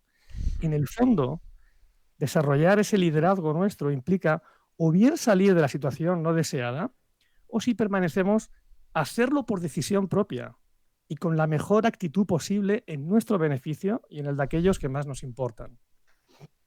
Pero fíjate un punto interesante, ¿vale? O sea, yo creo que leyendo a Laertes, hay una cosa que me costó muchos años de aprender, ¿no? Y es que más vale una vez rojo que 100 amarillo. Yo creo que esto es, vamos, creo que es mucho más profundo de lo que parece. Entonces, el Laertes realmente, si el jefe que tiene él es un tío que él está describiendo que él sabe bastante más que el jefe. Entonces, aquí vemos solamente una parte de esa relación de poder, ¿no? Es decir, el otro jerárquicamente está por encima, pero tú tienes más conocimiento. Es decir, dentro de tu contrato social entre ese señor y tú, ese señor tampoco va digamos, a prescindir de ti tan fácilmente porque probablemente tu conocimiento es necesario para él. ¿Qué problema hay? Que muchas veces no somos capaces de hablar claras las cosas, ¿vale? Con mucha asertividad pero poniendo los puntos sobre las íes. Yo creo que tú puedes perfectamente hablarle a un jefe y dejarle las cosas muy claras, ¿vale? Y esto yo creo que por una parte hará que te vea con otros ojos, porque si el jefe es inteligente dirá, coño, o sea, pues realmente lo que me está diciendo es así, o sea, es irrebatible o irrefutable. Y sin embargo, muchas veces se cae en el error de no querer decir nada, ¿vale? Es decir, yo me callo por si acaso y entonces generas una situación peor. Mientras que si tú le pones las pilas desde el minuto uno y le dices, mira, esto no está bien por esto y por esto, yo esto no lo veo así, aquí esto no lo voy a hacer por esto y ganas un respeto más, ¿no? Y por lo general el miedo a decir, ostras, ¿y qué pasa si me tiran? Pues es que probablemente, o sea, yo creo que vivir arrodillado de esa manera con jefes muchas veces que son auténticos tiranos, impresentables o simplemente tarados, es decir, no merece la pena. Es decir, y cuando son además pues que no tienen demasiado conocimiento, hay que plantear las cosas muy claritas, ¿vale? Y te ganarás su respeto entonces, si no, abusarán todavía más de ti, yo pienso, vamos. Sin duda. Sí, tienes mucha razón y lo que me viene cuando a escucharte es utilizar, vuelvo al estoicismo, ¿no?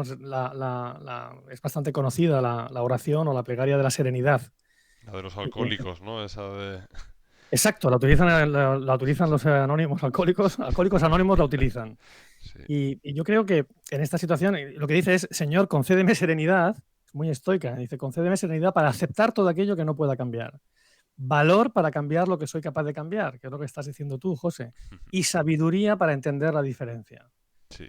Entonces, claro, yo estaba en el primer argumento, en el de aceptar todo aquello que no puedo cambiar, en el supuesto de que no puedes, y tú estás en el segundo de valor para cambiar lo que soy capaz de cambiar. Y efectivamente, esa es la recomendación. Es que falta mucho eso, ¿eh? Falta ¿Eh? muchas veces, que falta valor, yo creo, y eso es un problema muy grande que tenemos los españoles, porque aparte lo ves muy a menudo y dices, coño, o sea, es que si eres un tío válido, o sea, ten confianza en ti mismo, porque si no estás aquí, mucha gente pensamos, es que si no hiciera esto, ¿qué haría? Es que después de esto Finisterre me despedirán, será... Pero es que Sí. por lo general, gente, como yo he leído un montón a Laertes, que solamente hay que leerse el pedazo de hilo que tiene puesto en Más-D, ¿vale? Que eso Sí, es un espectáculo sobre el tema. Es un tío que sabe un huevo, o sea, sabe un sí, montón. O sea, este tío probablemente al día siguiente que lo tiraran del sitio, encontraría trabajo en el sitio de al lado. Es decir...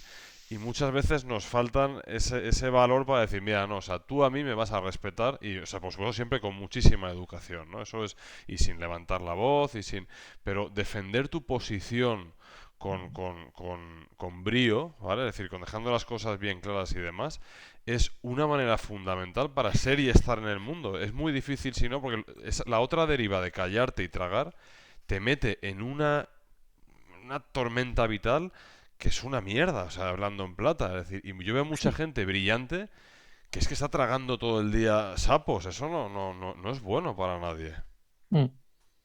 sí, así es, totalmente de acuerdo.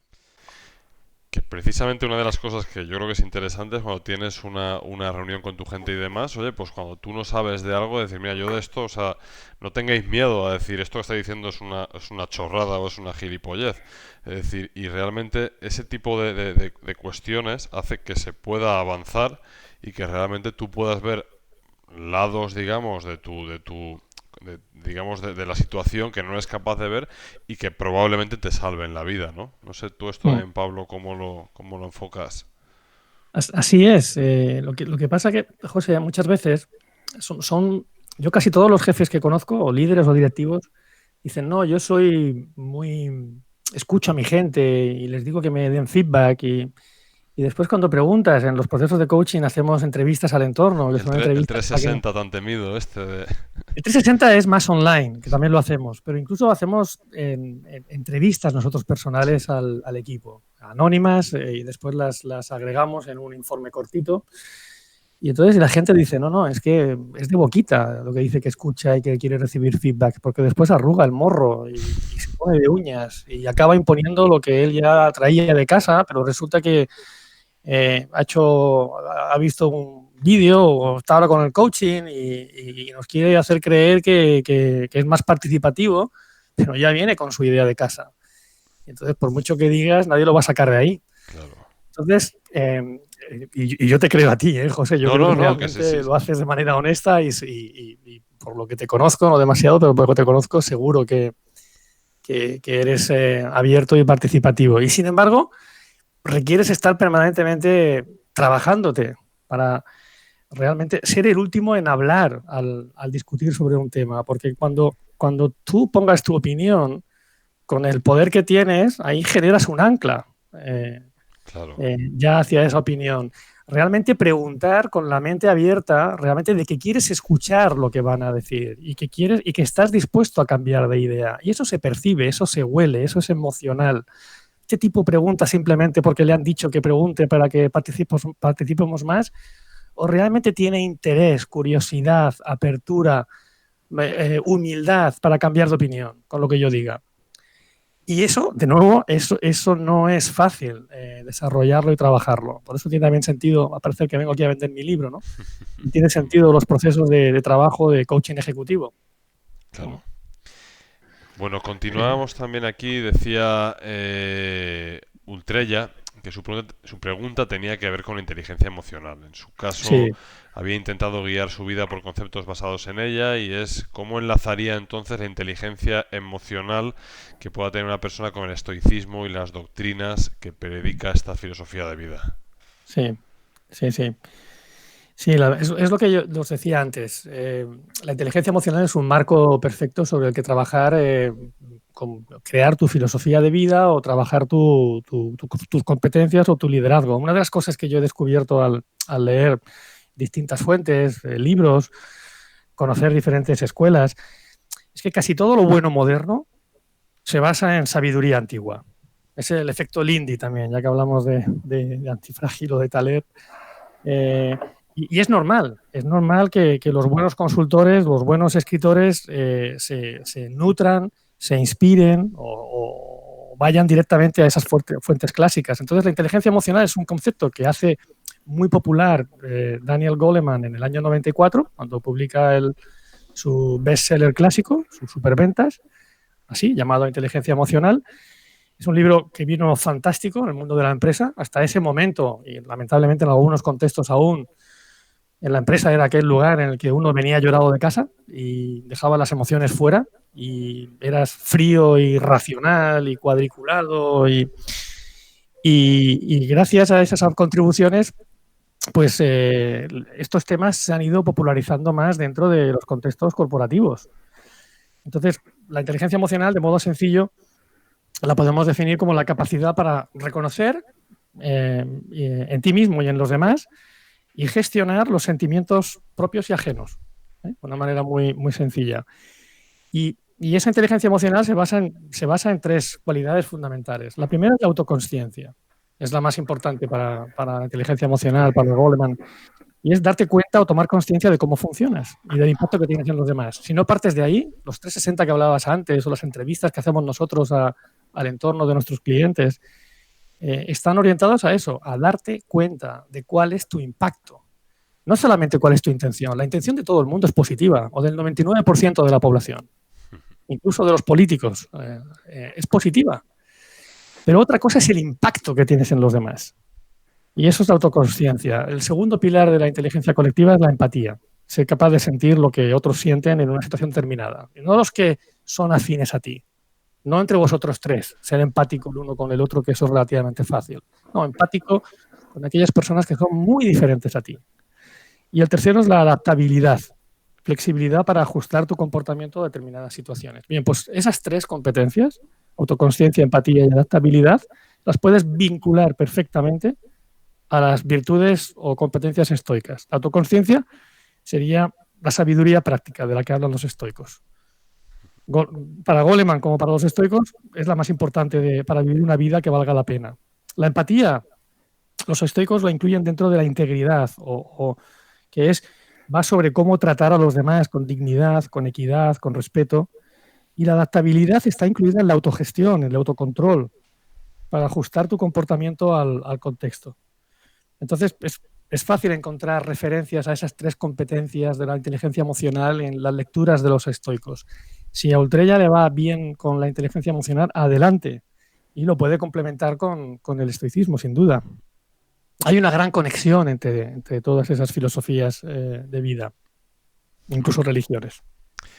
Y yo, por dar un poco de entrada a Arturo también, se me ocurre también, por ejemplo, Arturo, ¿cómo lidiarías tú, ¿vale? Pues con la gente pues envidiosa o con pues eso, gente un poco tóxica y demás y tal?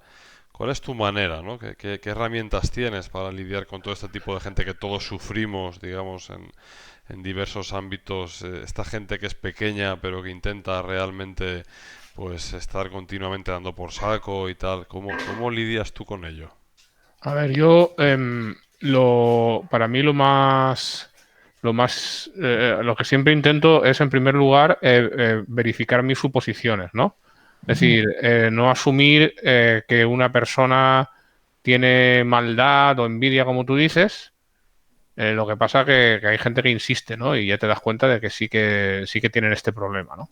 Entonces, primero, ya digo, verificar mis suposiciones y siempre intentar no venir, como decía antes Pablo, pues con la opinión puesta de casa, ¿vale?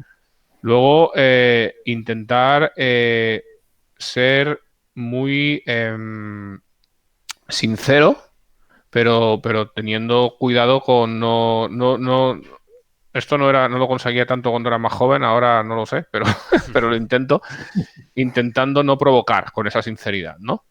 Es decir, y bueno, y si al final veo que no tengo éxito, pues depende del contexto también, pero lo que intento es pasar ya, ¿no? O sea, porque hay problemas que no tienen solución y entonces, pues paso. Es decir, si al final lo que me resulta es que tengo que tratar con esa persona porque no tengo más remedio, pues creo que para mí muchas veces es muy difícil esto de la aceptación, por lo menos teóricamente es fácil, pero en la práctica es más difícil. Y bueno, siempre fantaseo con que acabe como Michael Douglas en Un día de furia, gran película que os recomiendo ver, ¿no? Pero al final, pues lo que intento es pues intentar ser lo más político posible y sin renunciar a mi integridad y a mi honestidad, pues intentar pues pasar alrededor de esa persona también, ¿no? Es decir, minimizar mis interacciones con ella e intentar siempre, pues como si fuera en el ajedrez, pues estar un par de pasos por encima de lo que va a pasar, ¿no? Y bueno, y obrar en consecuencia. No, hay veces que hay situaciones en las que no puedes ganar, ¿eh? Entonces, cuanto antes te des cuenta, pues mejor, ¿no? ¿Y tú, Pablo, o sea, qué herramientas utilizarías, ¿no? en una situación así? Yo creo que la manera en que lo has expresado, Arturo, es FETEN. Yo la complementaría con lo último que ha dicho, de que hay situaciones en las que no puedes ganar. Eso es importante aprenderlo. Cuando yo tenía 20 años, tenía la mentalidad de que puedo con todo, ¿sabes? Y esa mentalidad de que uno consigue lo que se plantea y vas pegando por ahí cabezazos con todas las paredes que te encuentras. Yo creo que es importante, y de nuevo es un concepto estoico, interiorizarlo de la dicotomía del control. Y es distinguir entre aquellas cosas que dependen de ti y aquellas cosas que no dependen de ti. Entonces, la vida es lo suficientemente corta y larga como para disfrutarla y dedicarte a desarrollar aquellas cosas que dependen de ti, que es tu actitud, tu comportamiento, tu intención, tus acciones y después aceptar todas aquellas que no dependen de ti. Y no aceptarlo, como algunos dicen estoicamente, ahí el sufrimiento sin hacer nada. No, no, tú inténtalo, como decía Arturo. Pero al final, no, suelta cuando debas soltar. Cuando empiece a aceptar a tu integridad, cuando empiece a aceptar a tu serenidad. Y ese soltar, los ingleses le llaman let go, es fundamental también en la vida y en el estoicismo. Y Sí, no es nada fácil aprender eso. Sí, muchas veces yo creo que te obcecas, ¿vale? Y eso revela más una carencia en ti que otra cosa, ¿no? Y hay veces que pasar es que es mucho más fácil de lo que nos creemos muchas veces, ¿eh? Sí, déjame llevarlo a un ejemplo de la comunidad de inversores, que yo lo veo en Twitter y lo veo en el foro. O sea, hay mucha gente en la comunidad de inversores que con la mejor intención, pues han descubierto esto del ahorro, de la inversión, del efecto compuesto, del interés compuesto, y entonces se entusiasman, se apasionan y entonces se convierten en proxenetas, o sea, hacen proxenetismo, en proxenetas de tratar de convencer a diestro y siniestro a todo el mundo que tienen a su alrededor porque han visto la luz. Sí, sí. Y veo un montón de frustración en personas que dicen, no, mi mujer o mi marido, mi chico o mi cuñado o mi mejor amigo, es que no me hacen ni caso con esto. Pero chico, al final tú tienes una intención positiva y una intención loable, que es ayudar a otro. Pero cuando te obcecas, como tú decías, Arturo, ya no es esa motivación de servir, ya es el ego tuyo.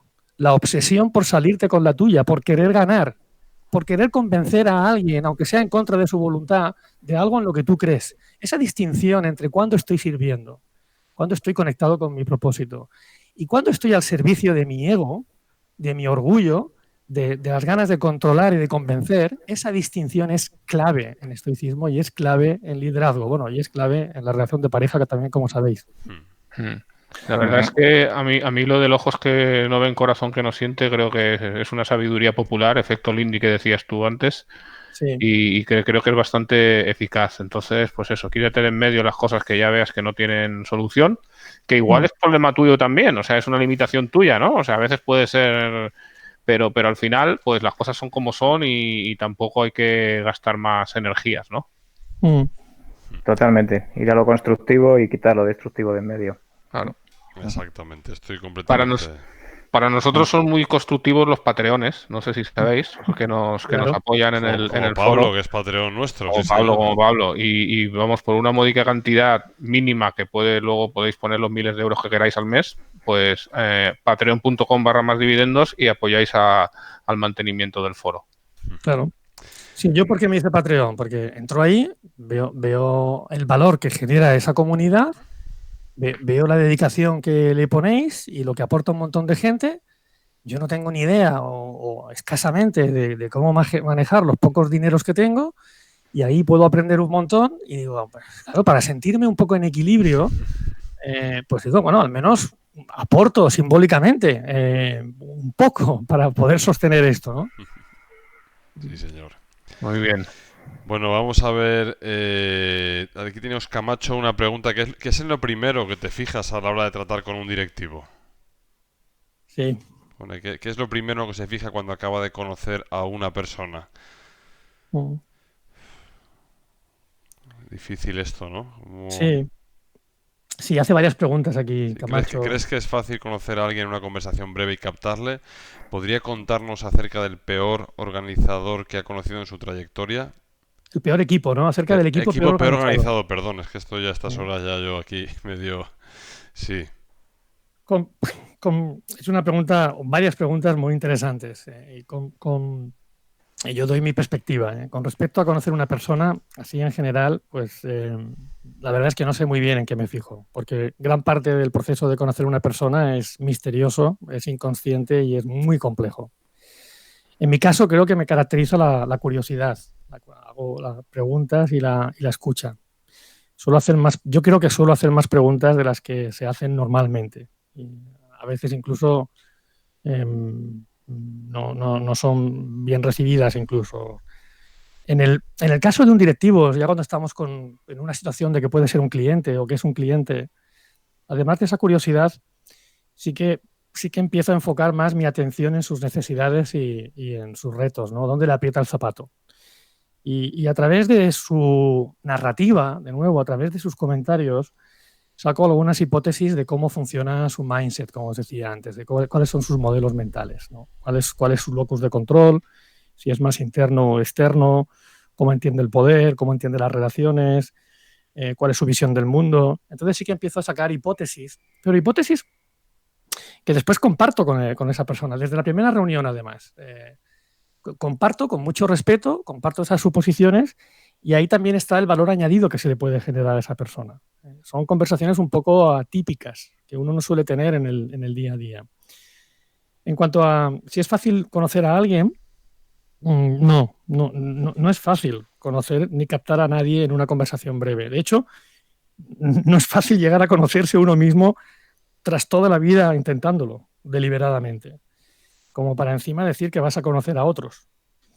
Lo que pasa que es cierto que en el contexto corporativo de mi trabajo, en puestos de dirección, de comités de dirección, donde conozco las dinámicas que se dan ahí, que son pues más o menos estándar de unos a otros, sí que es posible hacer algunas hipótesis que te ayuden a ir comprendiendo a una persona y cómo funciona.